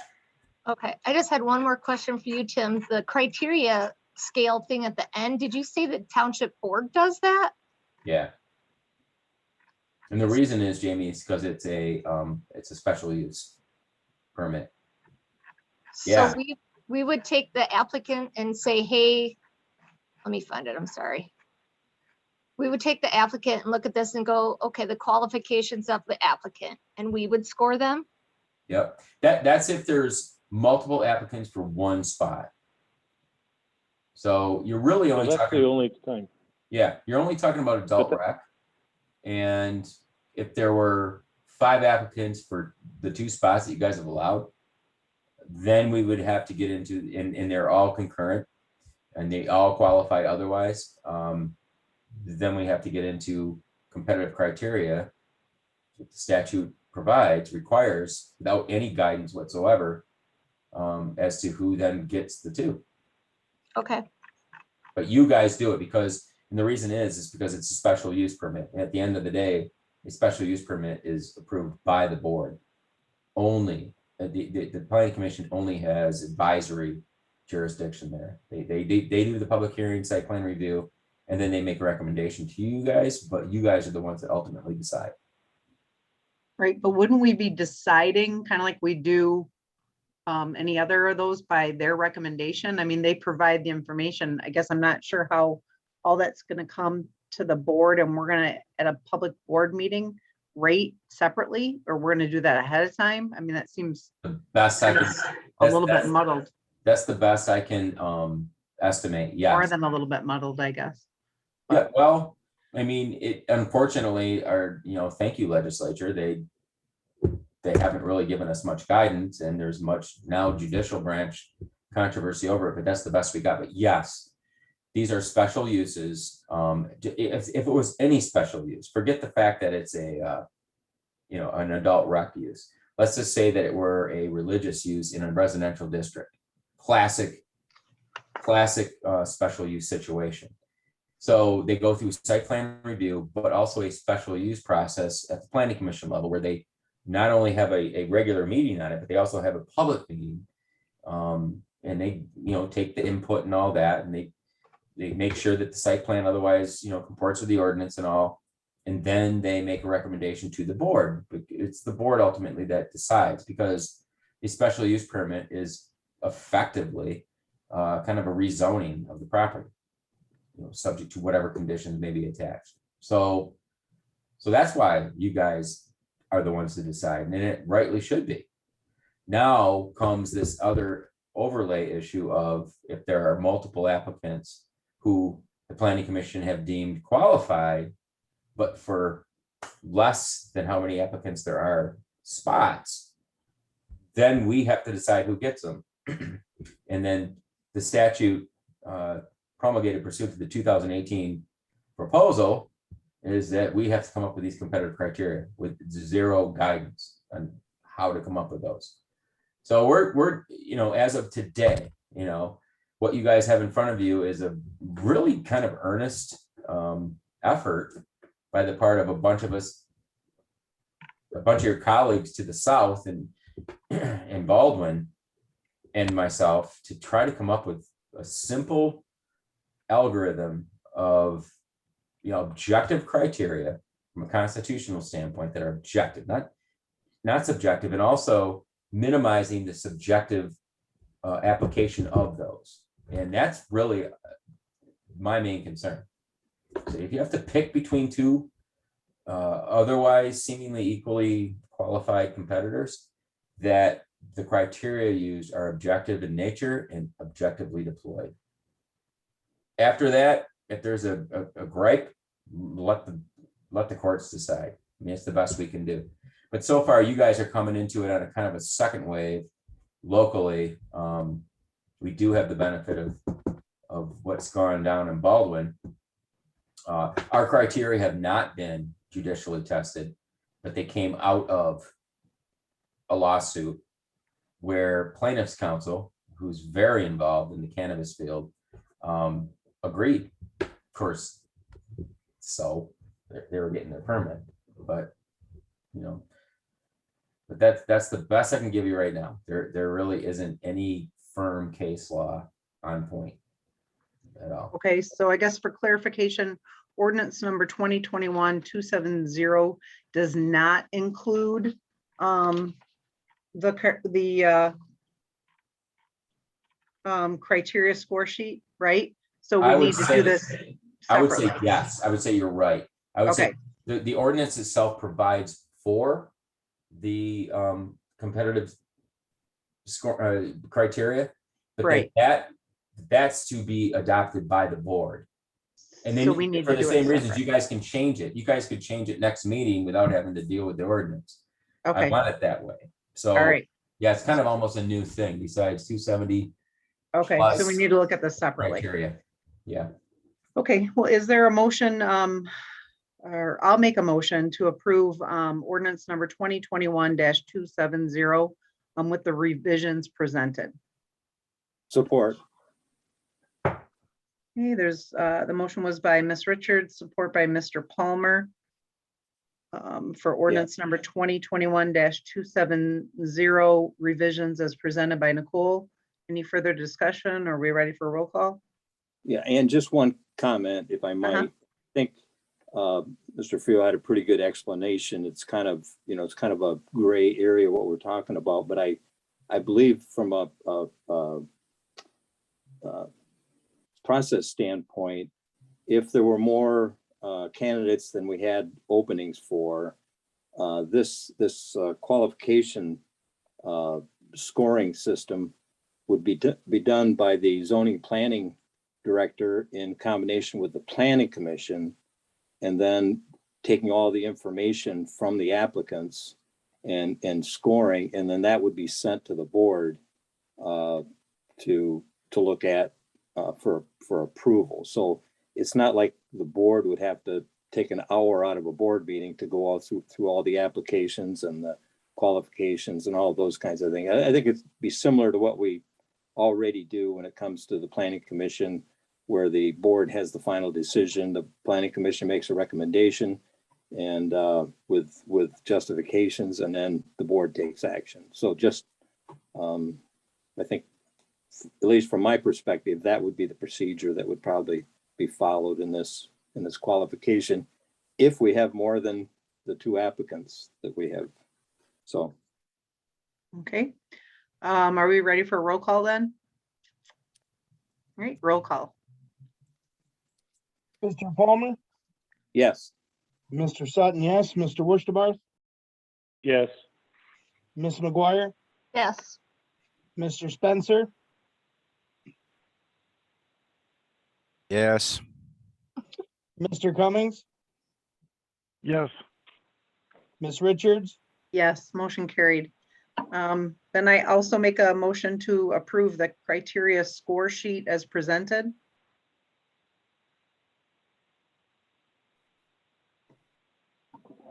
Support. Okay, there's a motion by Ms. Richards, support by Mr. Palmer, sorry, to approve the criteria score sheet. Roll call, please. Ms. McGuire, Yes. Mr. Wurstabarth, Yes. Mr. Palmer, Yes. Mr. Sutton, yes. Mr. Spencer, Yes. Mr. Cummings, Yes. Ms. Richards, Yes, motion carried. Thank you, Nicole, for being on, and I didn't thank actually Nancy earlier for being on as well. I think Charity hopefully zoomed out, but thank you, Nancy. But thank you, Nicole. Thank you. Okay, next on, we're moving to other Supervisor Lake Street redevelopment issue. There was some comments made during board comment at the last meeting, July 12th meeting. On July 13th, I I'd like sent out to- an email. So, Yeah, I'd like to address that. Okay. This is Steve, I added this to the agenda. And first off, I need to apologize to the board and to Ann as having this in my board comments. As effectively, it should have been on an agenda item appropriately placed. So you have my apologies for that, and it won't happen again. However, saying that, I think it is something we need to discuss because it does. I'm happy that we passed an organizational chart, but I think we all need to understand the org chart. And I do want to discuss this because I think it circumvents, I believe it circumvents a board action, and it also violates chain of command. None of us, in my opinion, have, and I'm talking about the Oscoda Township Board as a whole, besides the clerk and treasurer where they have deputies, none of us individually can direct any employee to do anything. We hire the superintendent to do that, and all the feedback or all the direction comes collectively from the board to the superintendent to be carried out. So I'm still a little upset with this. And I have to ask, did you direct Todd Dickerson, our EIC board or EIC director, to go back to the Mural group to ask them to look at Furtaw Field again after we had a signed and executed LOI? did I? Yeah, I asked him to. Yep. Do you believe that that action circumvents a board action that was voted on at the board? We discussed Furtaw Field, I think twice during that discussion. I guess, Steve, I okay. think that my email indicates that I don't think that it does. So I had a conversation with Tammy Klein, and we talked about the 3 of us getting together. Tammy, I talked to, I guess, Todd with Tammy not there. I said to him, like I asked the question during the board meeting, there was no ill will there, Steve. There was no direction like you will do this or I will do this to you.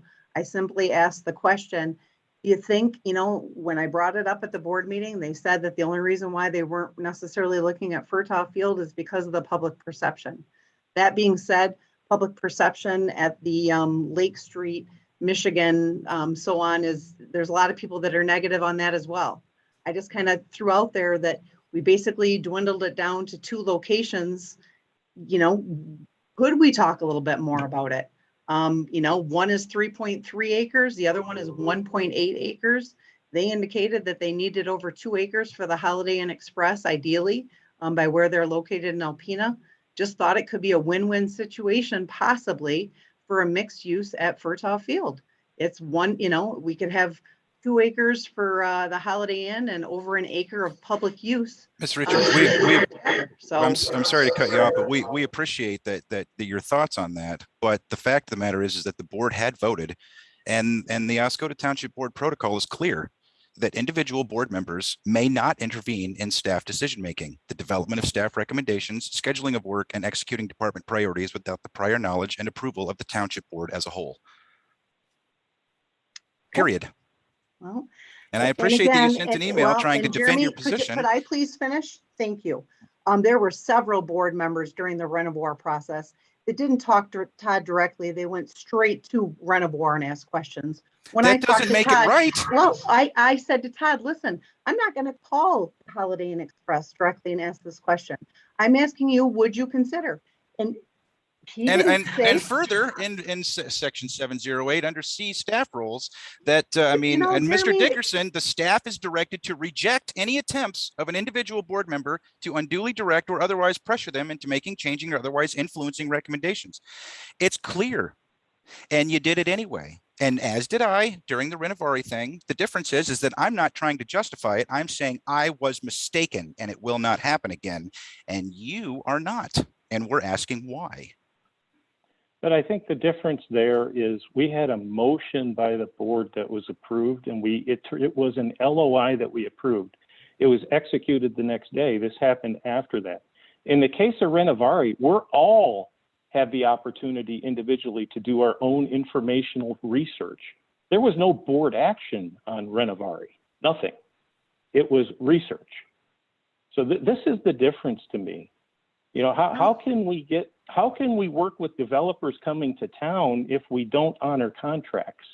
And that's, to me, it tried to circumvent a contract that was in place. Actually, the LOI states right here, seller and purchaser acknowledge that this proposal is a non-binding contract, but is intended to outline the terms and conditions under which the purchaser would consider acquiring the property. So the seller is a collective board that makes a decision together. It's not an individual of the board. I guess we'll agree to disagree. That's the issue I have with it. Well, And I disagree. So. Well, we appreciate that you disagree, but we would respectfully request that you follow the board protocol in the future, as are the rest of us. And when we make mistakes, we own up to them.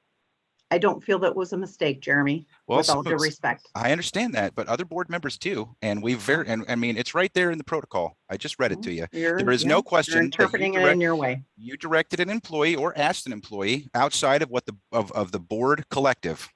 And we are trying to prevent that because it wasn't your place. And neither is it mine, neither is it Mr. Woosterbarth's or anyone else on this board to act individually. We've all made our mistakes in that area. And the difference is that most of us are stopping, but you continue to do it. And we're asking why you think that your decisions are more important than what the rest of the board says. I don't feel that there's a question there. With all due respect, I'm done speaking on this topic. Thank you.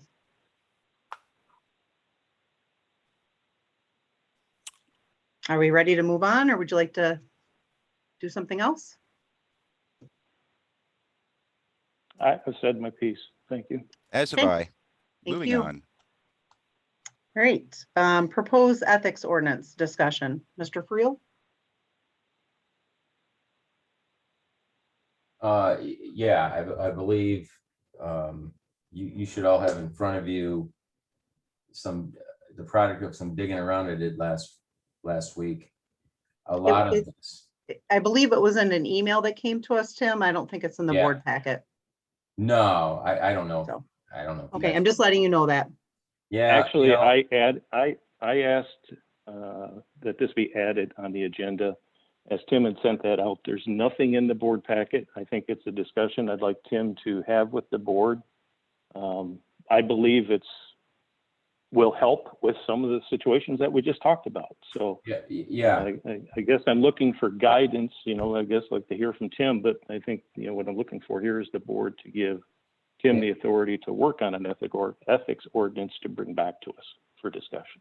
So in the last segment, I bit my tongue, you know, because I wasn't asked, but I've been hearing a lot of this stuff, or at least the sequela of it, over quite a bit of time. So the board should have, you know, I dug around, it just hit me that we talk about the protocol manual, and what I've been saying in the context of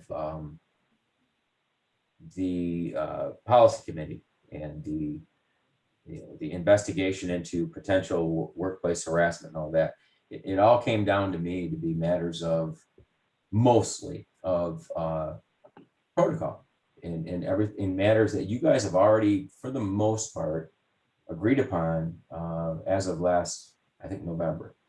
And yet at the same time, that being self-governing, you know, where's the enforceability of that? It all comes down to you, yourself, and you, each of you, and ultimately the electorate, to whatever extent they become, you know, distilled or invigorated or both.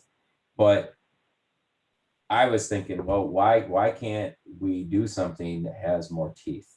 And it's like, and it hit me, of course we can legislate this. And I dug around. And so what I sent to you, board members, as an informational item, not for discussion, obviously, on the OMA, was an MML circular on an ethics ordinance. And that I would really encourage you to entertain. And basically, you come at them from two different philosophical angles. There's the aspirational angle, and then there's the accountability angle. And I think that we are at a point where we need to be looking more towards the latter. But aspirational is like, hey, here's some standards that we would just like you all to ascribe to. That's kind of like how it is right now.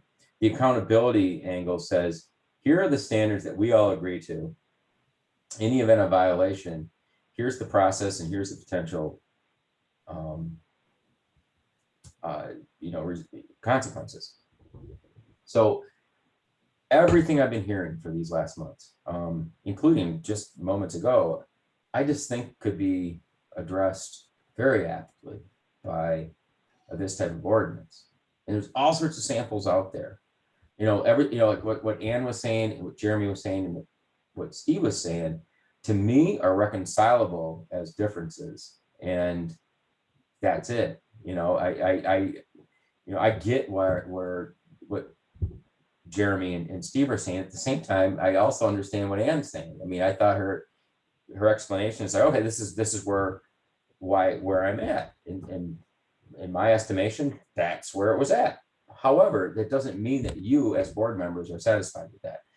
So I'm thinking this is where an ordinance of this nature could really be helpful. It creates a barometer of conduct, and also, depending on which route you guys might consider going, an independent board to evaluate complaints. So what I'm always concerned about in any context like this is lynching and you know, the witch hunt type thing. Where you'd have an independent board, like basically a grievance commission, that would be appointed by a composite of you. You know, so ultimately they would be appointed. They'd be folks in the community that would hear complaints, and they would be pursuant to a process. So it's out of the hands of, you know, he said, she said, or the subjective, you know, inclinations. But ultimately, all these complaints I'm hearing, I think could be very aptly addressed by this type of ordinance. And I would really encourage you guys to pursue it. Do you need a board action to bring us something along those lines? Yeah. I mean, if you guys want to pursue it, I would, there should be some sort of a board consensus or a motion to look into it. You know, from what I sent you, I could pull from multiple communities, sample ordinances, like boom, I don't have to reinvent the wheel on this. We don't have to reinvent the wheel. There are multiple communities that have already done this, from Detroit to Bay City. You know, I'm thinking of starting with Bay City, actually. I mean, their demographic and everything and a couple others, just compare and contrast. That's all I need from you guys is some sort of thumbs up, thumbs down, whether you want to look into something like this, and if so, I can pull stuff immediately.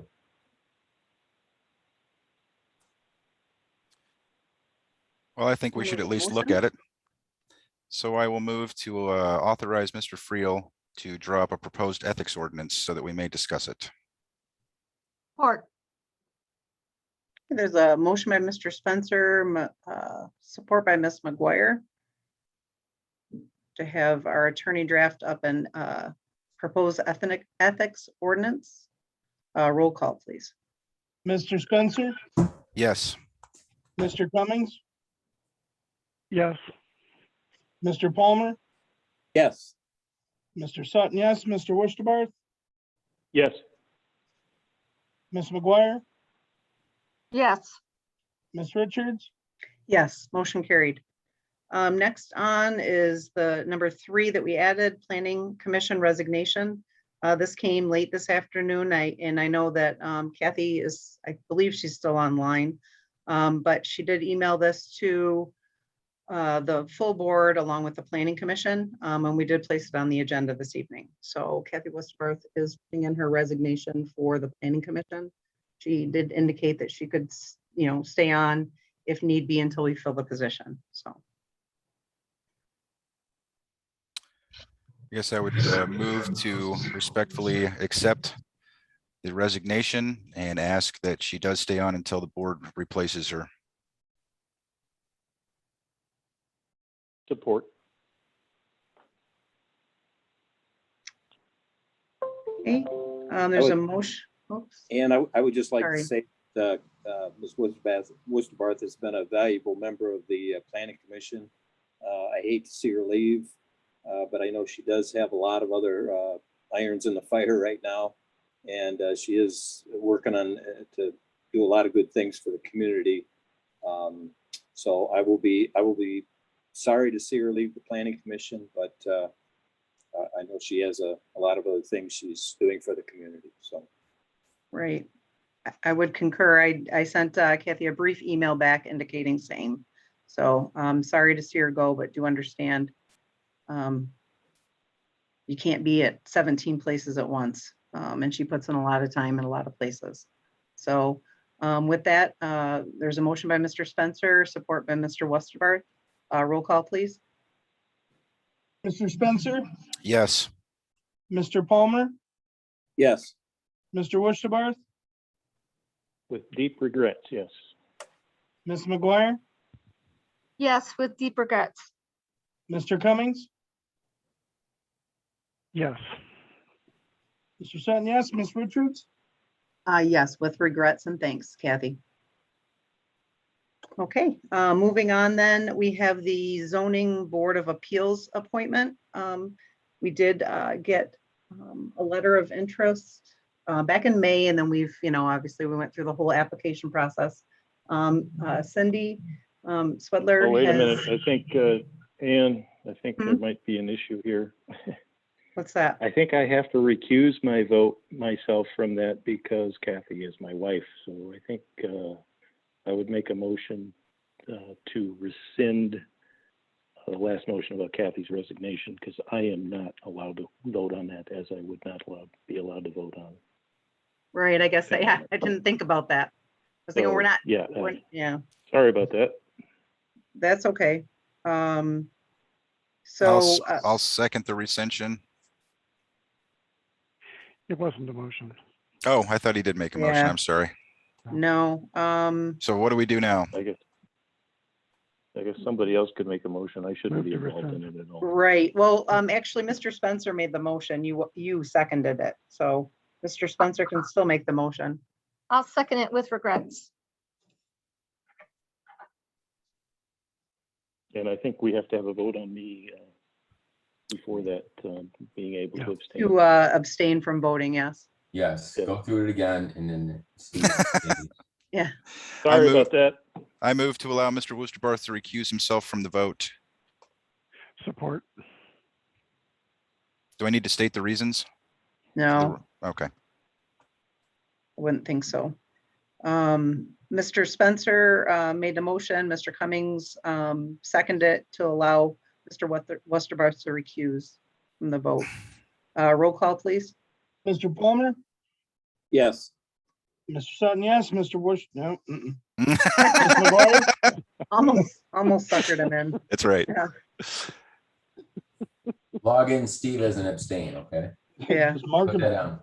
Ms. McGuire, Yes. Mr. Spencer, Yes. Mr. Cummings, Yes. Ms. Richards. Yes, with the same regrets and thanks. Okay. All right, so that's to recuse. Oh, wait, that's just to recuse. Sorry. Yeah, Correct. wow. Okay. Well, all right, so back to the motion then was by Mr. Spencer, support by Ms. McGuire to accept the resignation. And ask so her to roll stay in call. place until we find a replacement. Right. So roll call for that. Oh, Lord. Yeah, this will be fun later, Josh. That's because on my last page. All right. Mr. Spencer, Yes. Mr. Palmer, Yes. Ms. McGuire, Yes.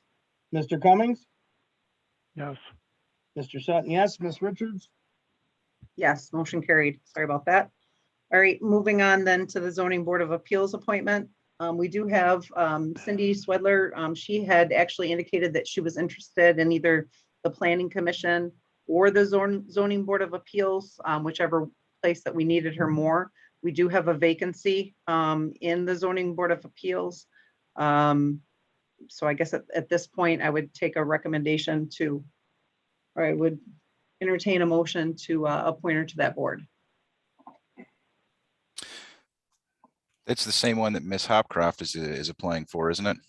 No, Miss Vicky's applying to the Planning Commission. Both Vicky and Mr. Taser both applied for the Planning Commission. Cindy had indicated that she would either be interested in the Zoning Board of Appeals or the Planning Commission, whichever we needed her more. So at this point in time, the other two were not interested in the Zoning Board of Appeals. So we do have a vacancy at Zoning Board of Appeals. So that would be my suggestion. I'll make I a would motion that we support, or I mean, that we appoint Ms. Schwedler to the Zoning Board of Appeals. Support. Okay. I'm sorry, and I did want to add, this is according to Nicole, this would be a 2-year appointment. So that term will expire on December 31st, 2023. So with that, we have a motion by Ms. McGuire, support by Mr. Palmer. Roll call, please. Mr. Cummings, Yes. Ms. McGuire, Yes. Mr. Spencer, Yes. Mr. Palmer, Yes. Mr. Sutton, yes, Mr. Westerbarth, Yes. Ms. Richards. Yes, motion carried. With the resignation this evening, we actually have 2 Planning Commission openings. And actually, I would note we have an alternate on both the Zoning Board of Appeals and the Planning Commission that will still need to fill. But right now we do have 2 vacant seats in the Planning Commission, and we do have 2 interested parties wanting to fill those, both of which are very qualified. The one, actually one is a 2-year term expiring, and this is according again to Nicole, a 2-year term which expires December 2023, and the other one is a 3-year appointment which expires on December 31st, 2024. I think we should vote on one person tonight, but since the application is so, or the resignation is so fresh, we might want to let it lay over for a couple of weeks and see if there are any more applicants. Well, we have an alternate. I think we ought to fill both positions. And I'd we- make a motion that we appoint Bob Taser to the 3-year term to the Planning Commission. Support. Support. Is that is there a problem with the protocol because his wife's on another committee, or is that not a problem? She is on the senior, I don't know if she's an alternate or not, but she is on the senior board, I believe. The building authority? But they're not related, they're not related to anybody on the Board of Trustees. I think, it didn't say that it was on any other committee also?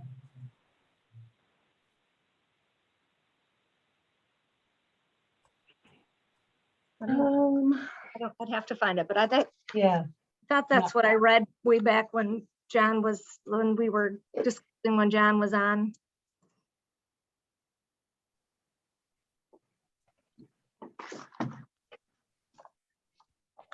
Which can be, obviously, if it is in there, then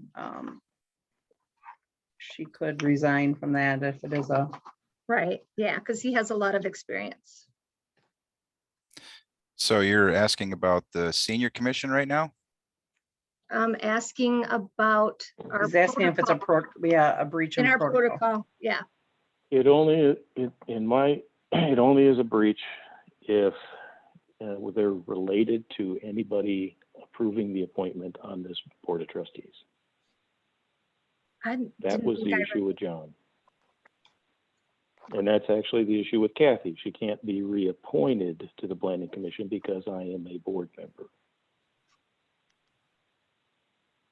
Right, sorry, I Yeah, I'm kind of looking for it too. just don't want it to be an So issue. you're saying that Mr. Woosterbarth can't make this motion for Mr. Taser? No, No, no, he's that's talking not what they're about saying, the, no. she's just making sure that that Mr. Taser can be appointed to the Planning Commission because his wife is already on another advisory board.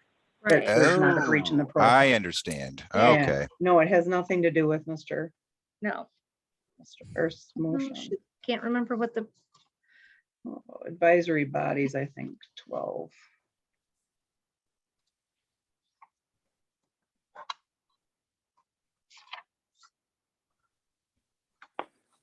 It just says sectional composition. Normally, consideration should be given toward maintaining an equitable balance of community representation on all boards and commissions. The township board will not appoint or reappoint multiple members of the same family or household to a single board, commission, or committee in order to avoid the realty or appearance of improper influence on or favor. The township board will not appoint or reappoint board, I'm sorry, the township board will not appoint or reappoint members of the board members' families or households to single boards, commissions, or committees to avoid the appearance of favor and to increase community representation. So since they're on separate boards, we should be good Yeah. to go. yeah, Yes, yep, okay. We're Thought I read good to something, I go. didn't know the thing. Okay, thank you. okay. Thank you. Okay, so I'm sorry, going back to, there was a motion to appoint Mr. Taser as the 3-year appointment. And that motion was made by, I'm sorry, was that you, Steve? Yes, it was me. Okay, and that was supported by Mr. Palmer, I believe. Yes. Okay, roll call, please. Mr. Spencer, Yes. Mr. Cummings, Yes. Ms. McGuire, Yes, Mr. Woosterbarth, Yes, Mr. Palmer, Yes. Mr. Sutton, yes, Ms. Richards, Yes, motion carried. I would make it, I guess I'm confused as to why we wouldn't just appoint the other position. We had 2 people that have no, been no, interested. we should. We Okay. should, we have 2 openings. Instead of an We should- alternate. we should appoint it. I was just thinking that no one else knew that there was a position open. Everyone thought there was one position and now there are 2. 2 people applied for one as it was. The 3rd person that had expressed interest back in May did choose to not turn in their application. So I did reach out to him and he did respond. So, Okay, good enough. And we so, still have alternates, so we can still. yeah, accept so we the can 2, still, right? we need to put something on the webpage that we need, we do have alternates on both positions. So with that, I would make a motion that we appoint Ms. Vicky Hopcroft to the Planning Commission for the 2-year term. support. I'll support that. Support. Whoa. Wow, I'm not really sure where. Oh, We all It love was Vicky. McGuire. I Give think it she to did. There me you go. because you never, Huh? give Give it to me. Give it to me. Give it to Tim. All right, I'll give it to Mr. Cummings. Okay, all right. So there's a motion by Ms. Richards, support by Mr. Cummings to appoint Vicky Hopcroft to the 2-year open seat on the Planning Commission. Roll call, please. Mr. Palmer, Yes. Mr. Wishtabarth, Yes. Ms. McGuire, Yes. Mr. Cummings, Yes. Mr. Sutton, yes, Mr. Spencer, Yes. Ms. Richards, Yes, motion carried, and just wanted to thank everybody that applied and your commitment to the community. Definitely. Moving on to the last agenda item, we have the banner mural approval. Tammy? It's huge. Hmm? I was just looking at the board packet and you can only see a little tiny corner of it because the picture is so large. I have to zoom way out to see it. I believe these were brought back by Todd. He should be on here somewhere. Jamie, when this idea for the banners was presented, had requested to see the actual pics before they went forward. So that's what this is for. This is for you, Jamie. Oh, thanks, Phoebe. Well, I don't want to, you always have people not agree on them, but I think they're all beautiful. They are beautiful. Absolutely. I could think of some other things, but the artist has made some very beautiful things for us for sure. Then you just need approval of them. I believe so. Well, I'll leave that ball in your court, Miss McGuire, because you wanted to see them, and I think they look good. So, but I am not the color coordinated art person. So. Oh, you're not color coordinated? Okay. No, not at all. I just wanted to see them. But so yeah, They're beautiful. we need a motion for this. They're beautiful. I think Todd's asking for one, yes. Oh, absolutely. I'll make a motion that we use the art that has been presented. support, Okay, there's a motion by Ms. McGuire and support by Mr. Sutton for the banner murals as presented. Roll call, please. Mr. Wishtabarth, Yes. Ms. McGuire, Yes. Mr. Cummings, Yes. Mr. Sutton, yes, Mr. Spencer, Yes. Mr. Palmer, Yes. Ms. Richards. Yes, motion carried. All right. Sorry. Moving on then to, I believe, public comment, correct? Yes. Okay, we are now at the second public comment section of the board packet. You can speak in regard to something that was on or not on the agenda, but you still have the same 4-minute time constraint. So that being said, everybody has the power to be able to unmute or raise their hand if you have something for public comment. See one raised hand. Just find it. It's Bob. Yeah, hey, Bob. Hi, I just want to thank the board for allowing me the honor of being back on the Oscoda Township Planning Commission. I look forward to getting re-engaged in the Planning Commission work. There's a lot that's going to be happening in our community in the next few years, especially with the spaceport and the economic progress that we're making through the EIC, and I look forward to getting back involved. And so thank you. Thank you.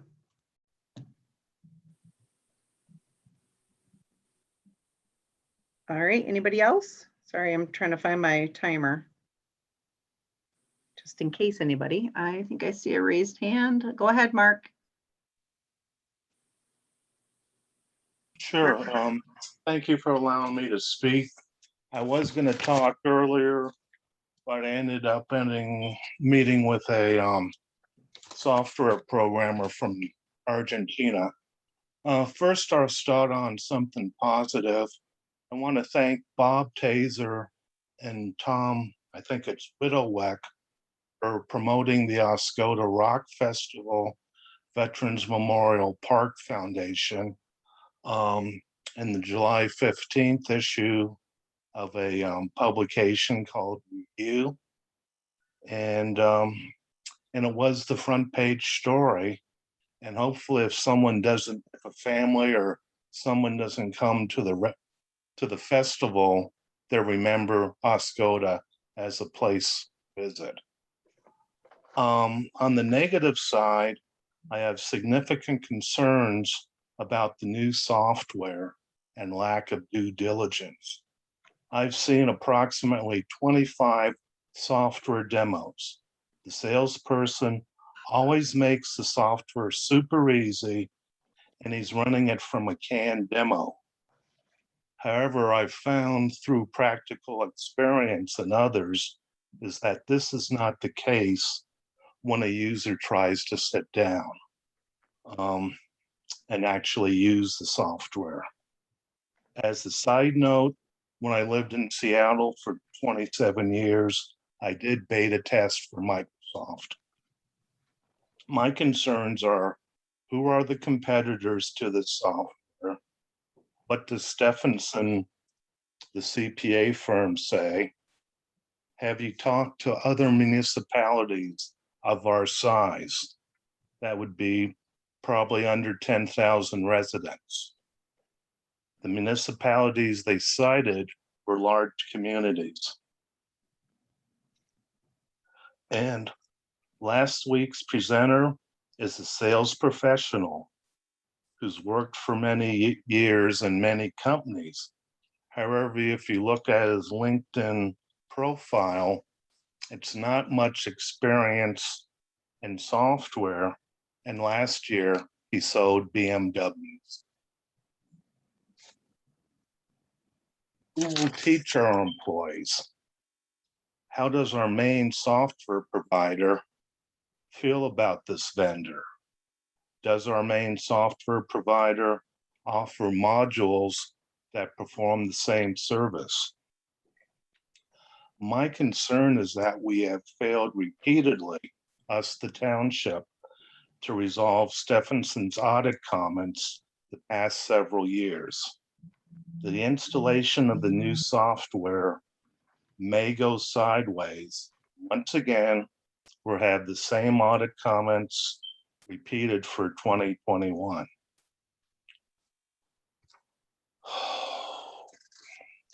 Iasco County was 2 months late in their audit last year after Elite Schellenberger, their treasurer, had a serious accident in January 2020. They have not released 2020 audit. We did ours in May. I don't want our township to implode like the county. Regarding the headhunters, have you looked at LinkedIn? Many of the high-tech communities, and I don't even know if there's a headhunter that covers our size. And finally, I support the ethics in developing an ethics ordinance. Thank you for allowing me to speak. Thank you, Mark. Okay, would anybody else like to speak for public comment?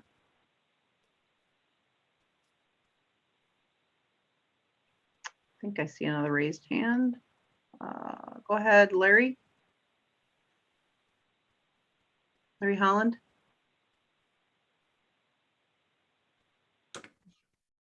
Can you hear me now? Yep. All right. First things first, man, last week, what a great time in this community. We started off, we had some concert on Wednesday night on the Oscoda Downtown Beach, or actually Thursday night. We had the concert on the Oscoda Downtown Beach Park, which was amazing. Over 50 people were just sitting in chairs out there. It was pretty cool seeing the Twice Shy group down there. A couple of us recorded some of the audio down there along with some video. We shared it out, and about 5,800 people in the past week have already viewed that, many of which who are not around in the community that didn't even know that the concert was available to them. Reminder that Thursday nights is a great time when you're walking from the beach, listening to the music. You can get up to Dwight Street, check out Bike Night on Dwight. That's pretty cool. They had kind of a low attendance last week, but some pretty cool bikes were out there. But man, coming into the fishing tournament, what a great group of people. Oscoda got a ton of great positive reviews, both from Jeff Kelm and nearly all 200 of the teams had something positive to say about Oscoda. And when I say positive, it's stuff that people from outside our community actually seen. Jeff Kelm did a interview with a couple of us a few times down there. Initially on day one, he said, "So happy to be back here in Osable and Oscoda. This is such a great community, and the anglers have absolutely loved it." He goes on to talk about it. I can't tell you how awesome that was for an economic development component to our community. That fishing tournament was amazing. And by the time we got to the canoe marathon on Sunday, incredible turnout out there. And there was just so much activity going on in the community, which leads me up to the point.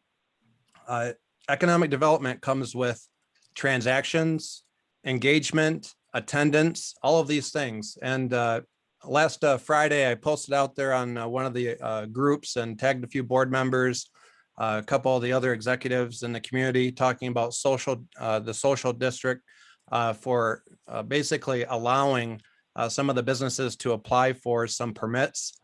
I really want to see that the economic development coordinator is tasked with this while summer is still fresh and we can get this done. We could see that Dwight Street would be essentially closed down and just turned into a major event center nearly all summer long. We talked with Mark Harger, who's in full support of that. He would apply for the permits as well. We got to get moving on this stuff because summer doesn't last long in Oscoda, obviously.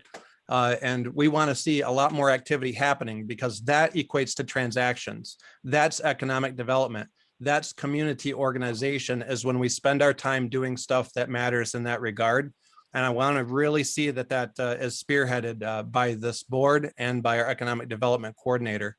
Tons of support has poured in for activating this type of function and turning Dwight Street into a major hub that would really transfer down into the Oscoda Beach Park, all the way down Lake Street, and really make some good use of some of the properties, some of the businesses and whatnot there. So that's all I got for tonight. And I hope that you guys, if you haven't seen Destination Oscoda videos, that you go to facebook.com/Oscoda Township, and you'll see and be able to join thousands of people that interact about Oscoda that are both from the area and outside the area that really appreciate what Oscoda has to offer. So have a good night. Thank you, Larry. Okay, next on we have Cindy. Hi, I just Hi, wanted Cindy. to, Sorry, yeah, let me just restart the timer. Okay, go ahead, Cindy. hey, I just wanted to say thank you for my appointment to the ZBA. All right. Well, thank you for applying. Okay, very good. Have a good All night. right. Okay, Bye. bye. Okay, there's another, Rick was the next person with a raised hand. Rick, you have 4 minutes to speak. Once you get going. Okay, can you hear me okay? Yeah. I want to appreciate Kathy's comment at the very beginning about turning the video feeds on. I talked to Tammy last week about that. She agreed that the feed should be on, or at least have a picture of the township representatives, so we can at least see what they look like, who they are, so we can get to know them a little bit better. And as of tonight, still over half the board has theirs turned off. I'm not sure why. The public really want the meetings to go back in public for all the boards and committees. The problem that was stated by the township board was it might be hard to accommodate all the people in a public area based on how many have been showing up on the Zoom, which is approximately 40. The meeting, that special meeting, I guess, that was held at the Warrior Pavilion, I think was attended by pretty much the same amount, quite a bit of extra seating. So definitely capable of getting these public meetings going if it's a matter of how many people are going to show up and whether or not they can fit. But to bring up that last meeting at the Warrior Pavilion, I found it to be very informative. The one with the public, to be able to talk, to ask questions, to get answers, to look at drawings, look at packets of the township areas that showed the availability and why some were labeled as not feasible and the explanation why. Those are very hard to show those on Zoom. And I think you'd all agree on that. There seemed to be some criticism on the low turnout, and people were told it's, your responsibility to check the paper, go to Township Hall, you got to seek the information out. Tomorrow's meeting wasn't in the paper. And after volunteering at the canoe marathon on Friday, afterwards around 1, I called Tammy to see if I could get the agenda for Tuesday's meeting. And I was told that there was an agenda. She thought that Todd was going based off the previous one. So it's not being advertised, but as the board claims, it's so easy to access this and people should be able to have this information. It could have been brought up tonight during the meeting at some point, just to remind everybody that it's happening tomorrow. And then I just have a comment on when I was there at the Warrior Pavilion. One issue I did see was that I believe every board or committee had members present. And with the exception of the township board, the others were mixed in with the public, unknown to a lot of the residents who they are. And when we were split into 7 groups, most of them had at least one board member. And I feel when you're looking for public thought, I don't think board members should be mixed in with the public to try to determine what the public wants. I mean, they have several meetings a month where, they discuss this in great length. And last thing was the drawing that was shown, the only drawing that was posted, and that was the one I have in most of the recreational things, a ramp, a pavilion, everything lined up on Lake Street. It was dated March 9th of 2018. And during that time, that was when it was all about trying to move the township hall to that area. So that was before the EIC was even formed. That's before we were even discussing building other stuff there. So just curious to wonder is why that one and why no other ones were presented.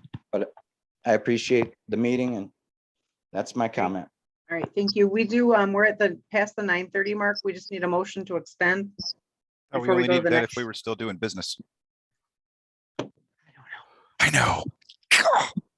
I'll move Technically, to Mr. extend the Friel- meeting. Well, Mr. Friel doesn't think we need it one way or the other, so I'm just trying to stay with past precedent. I'll move to extend the meeting to finish public and board comment. Okay, Support. all right. So there's a motion by Mr. Spencer, support by Ms. McGuire to extend. Roll call, please. Mr. Cummings, Yes. Mr. Palmer, Yes. Mr. Sutton, yes, Mr. Westerbarth, Yes. Ms. McGuire, Yes, Mr. Spencer, Yes. Ms. Richards, Yes, motion carried. Sorry to hold you up there, Dave. Dave is the next one with his hand raised. Go ahead and unmute yourself. Not a problem. Dave Eiler, Oscoda. Speaking about having the EIC director contact the Amerilodge group, I find that very just offensive, honestly. I understand that everybody takes the protocols and they'll just interpret it how they want, and that's unfortunate because it's laid out pretty clearly. I do know that I did a FOIA request in regards to the previous DDA director, which was Ms. Richards, to find out how a loan was ascertained without the Oscoda Township Board's approval, which violates the bylaws completely. This doesn't seem to be the first time that our supervisor has done something like this, and I really hope that things can get clear and that we can be on a better path. Yeah, the FOIA came up empty-handed that none of the DDA members nor its director approached the township board during the meetings in regards to the matter. And now as the supervisor, it's happening again. We're looking at the same person who disregards any protocol or bylaw and does what they feel as though is right when it clearly breaks the rules that have been set. I know everything's open to interpretation, but some things are not. I have dealt with this as the EIC chair, and I was also on the DDA board when the previous chairman, Mr. Maxwell, says he doesn't care about the laws, he cares about getting things done. And if that's the mentality that people that have been on these boards for far too long have, maybe it's time we start changing it up and get progressive people in there that will actually listen to the laws, follow them, and do things the right way. Thank you for my time. Okay, thank you, Dave. Anybody else with a public comment? You can either use the raise hand or you should be able to unmute yourself if you're on the phone.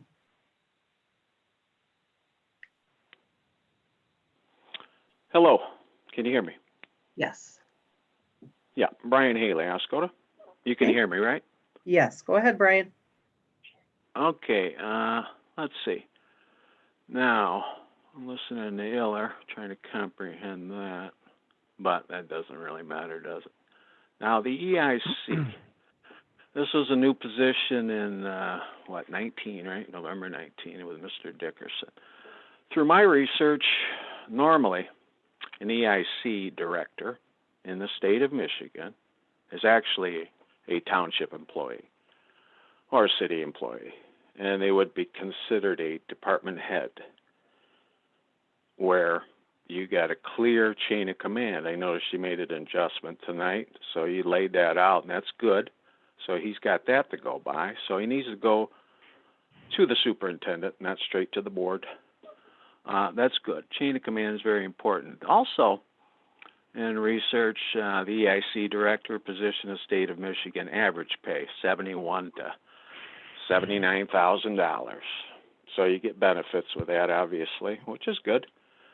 So you're going to have, the reason I'm bringing this up now is because you're in the process of hiring a new superintendent. So how are you going to do that when Mr. Dickerson, this position, is getting paid $120,000 a year with all the response, correction. You go to the superintendent's position, they have all the responsibilities in the world. I'm looking right here now on your own website. He or she will be the chief financial officer for the township. Tons of responsibility. You look at all these responsibilities here. And under, what do you got here under M? To conduct all sales of personal property which the township board may authorize to be sold. So it's clear that the EIC director answers to the superintendent. Glad you've got that a little bit in order, but I got to ask you, because Mr. Dickerson may or may, you guys are going to be talking contract for him sometime this year. Also, you're in the midst of trying to hire a new superintendent. I believe you guys need to get together and figure out how you're going to move forward on that, because the pay is important. With all the responsibilities of the superintendent, looking at Mr. Dickerson's new position here, and you're still working through this, is causing a lot of troubles with these LOIs and things of that nature. He's under contract to get you what? RRC certified. That's the main portion. Larry's talking about he wants him more involved with on-the-street activities, which I would support, obviously. So all those things need to be hashed out before too long. So I would suggest you get to that. I appreciate protecting the beach, and I want to remind Mr. Spencer, as I've said in the past, how you lose beachfront property on a beach town is usually 100 to 200, up to 400 feet at a time. It's not the whole parcel of 1,400 feet, but the protections now that Mr. Sutton has stepped forward and put it out there, and it was a unanimous vote, which is a good thing. But that's how you lose the beach, Jeremy, is a couple of 100 feet at a time, not the whole thing at once. So this is a good move. I will say this: it's tough to be on the board. I want to give you that. The thing of it is, I go back to my times on the ship, working out here on the Great Lakes or Navy. We all got along. You know why, guys, we all got along? Because we couldn't leave. I know it sounds funny, but think of it as you got to watch your P's and Q's, you got to watch your manners, you got to watch a lot of things, but you do have to be direct. And but it can work if you guys want it to work. So anyway, Great, thank you, I Brian. know you've had. That all was your right, thank timer, you. sorry. Okay, thank you. Yeah, I know. I got a buzzer. Okay, You thanks. got a buzzer. All right. Okay, All anybody right, else for bye-bye. public comment?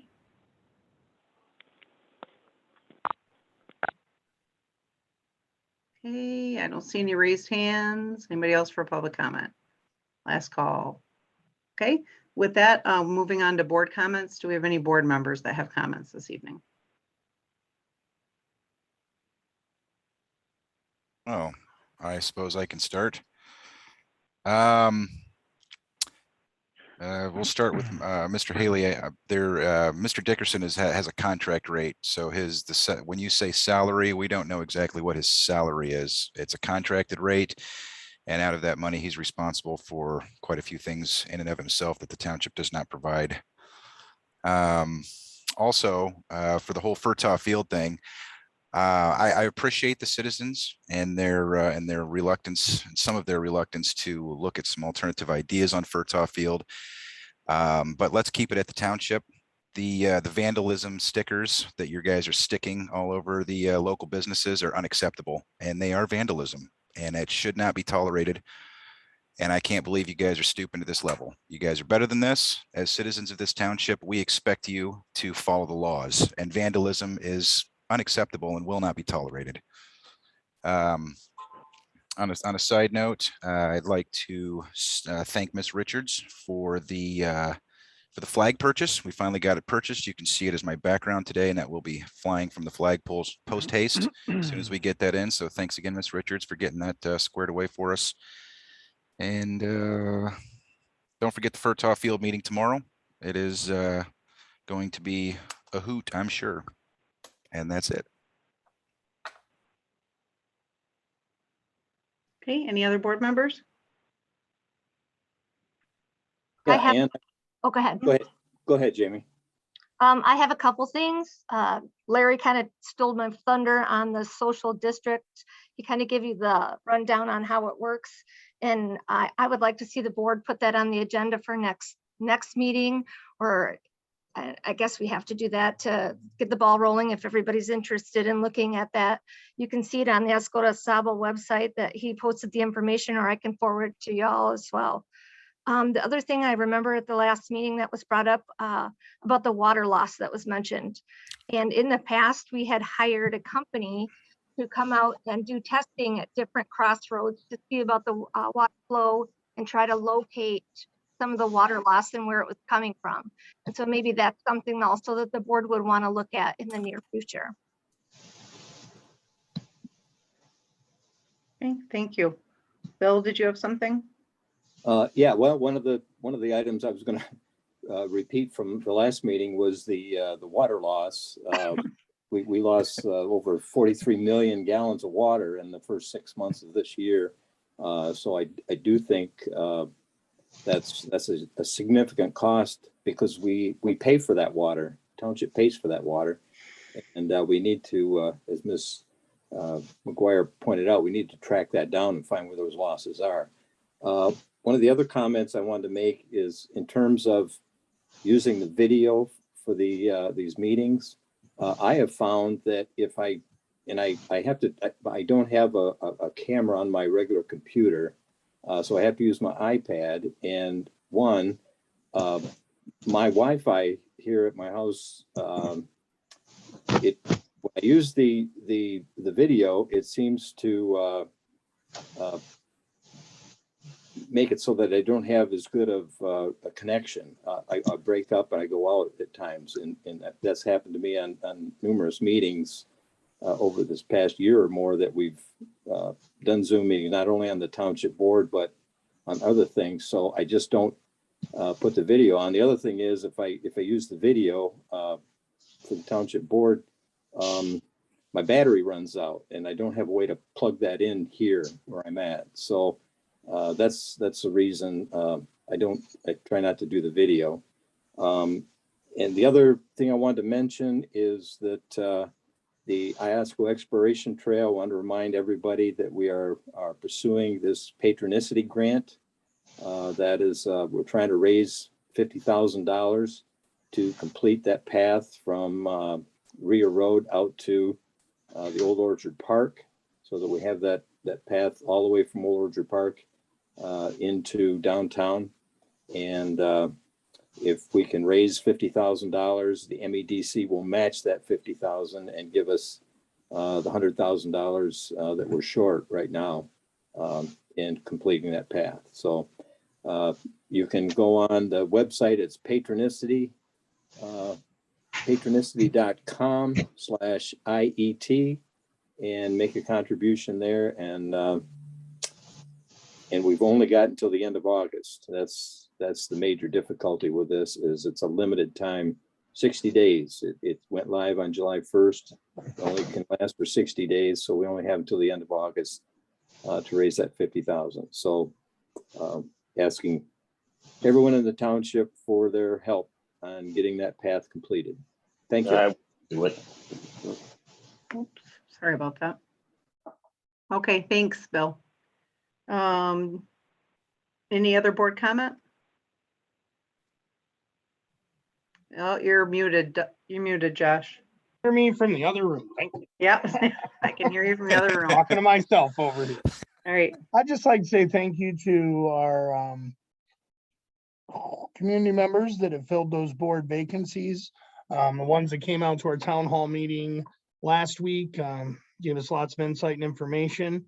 Hope to see more there tomorrow so we can get some more insight. Look forward to working with the public on future of Oscoda and different things we're working on. That's all. Thanks, Josh. Thank you. All right. Tim or Steve, did you have anything or all set? Not me, thank you. I'm all set. Thank you. Okay, thanks. I just wanted to echo everybody's reminder of the community outreach. It was, emailed, I think, through the chamber listserv, making people aware.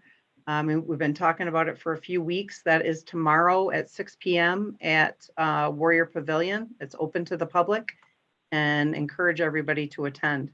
With that, I would like to make a motion to adjourn at 9:48.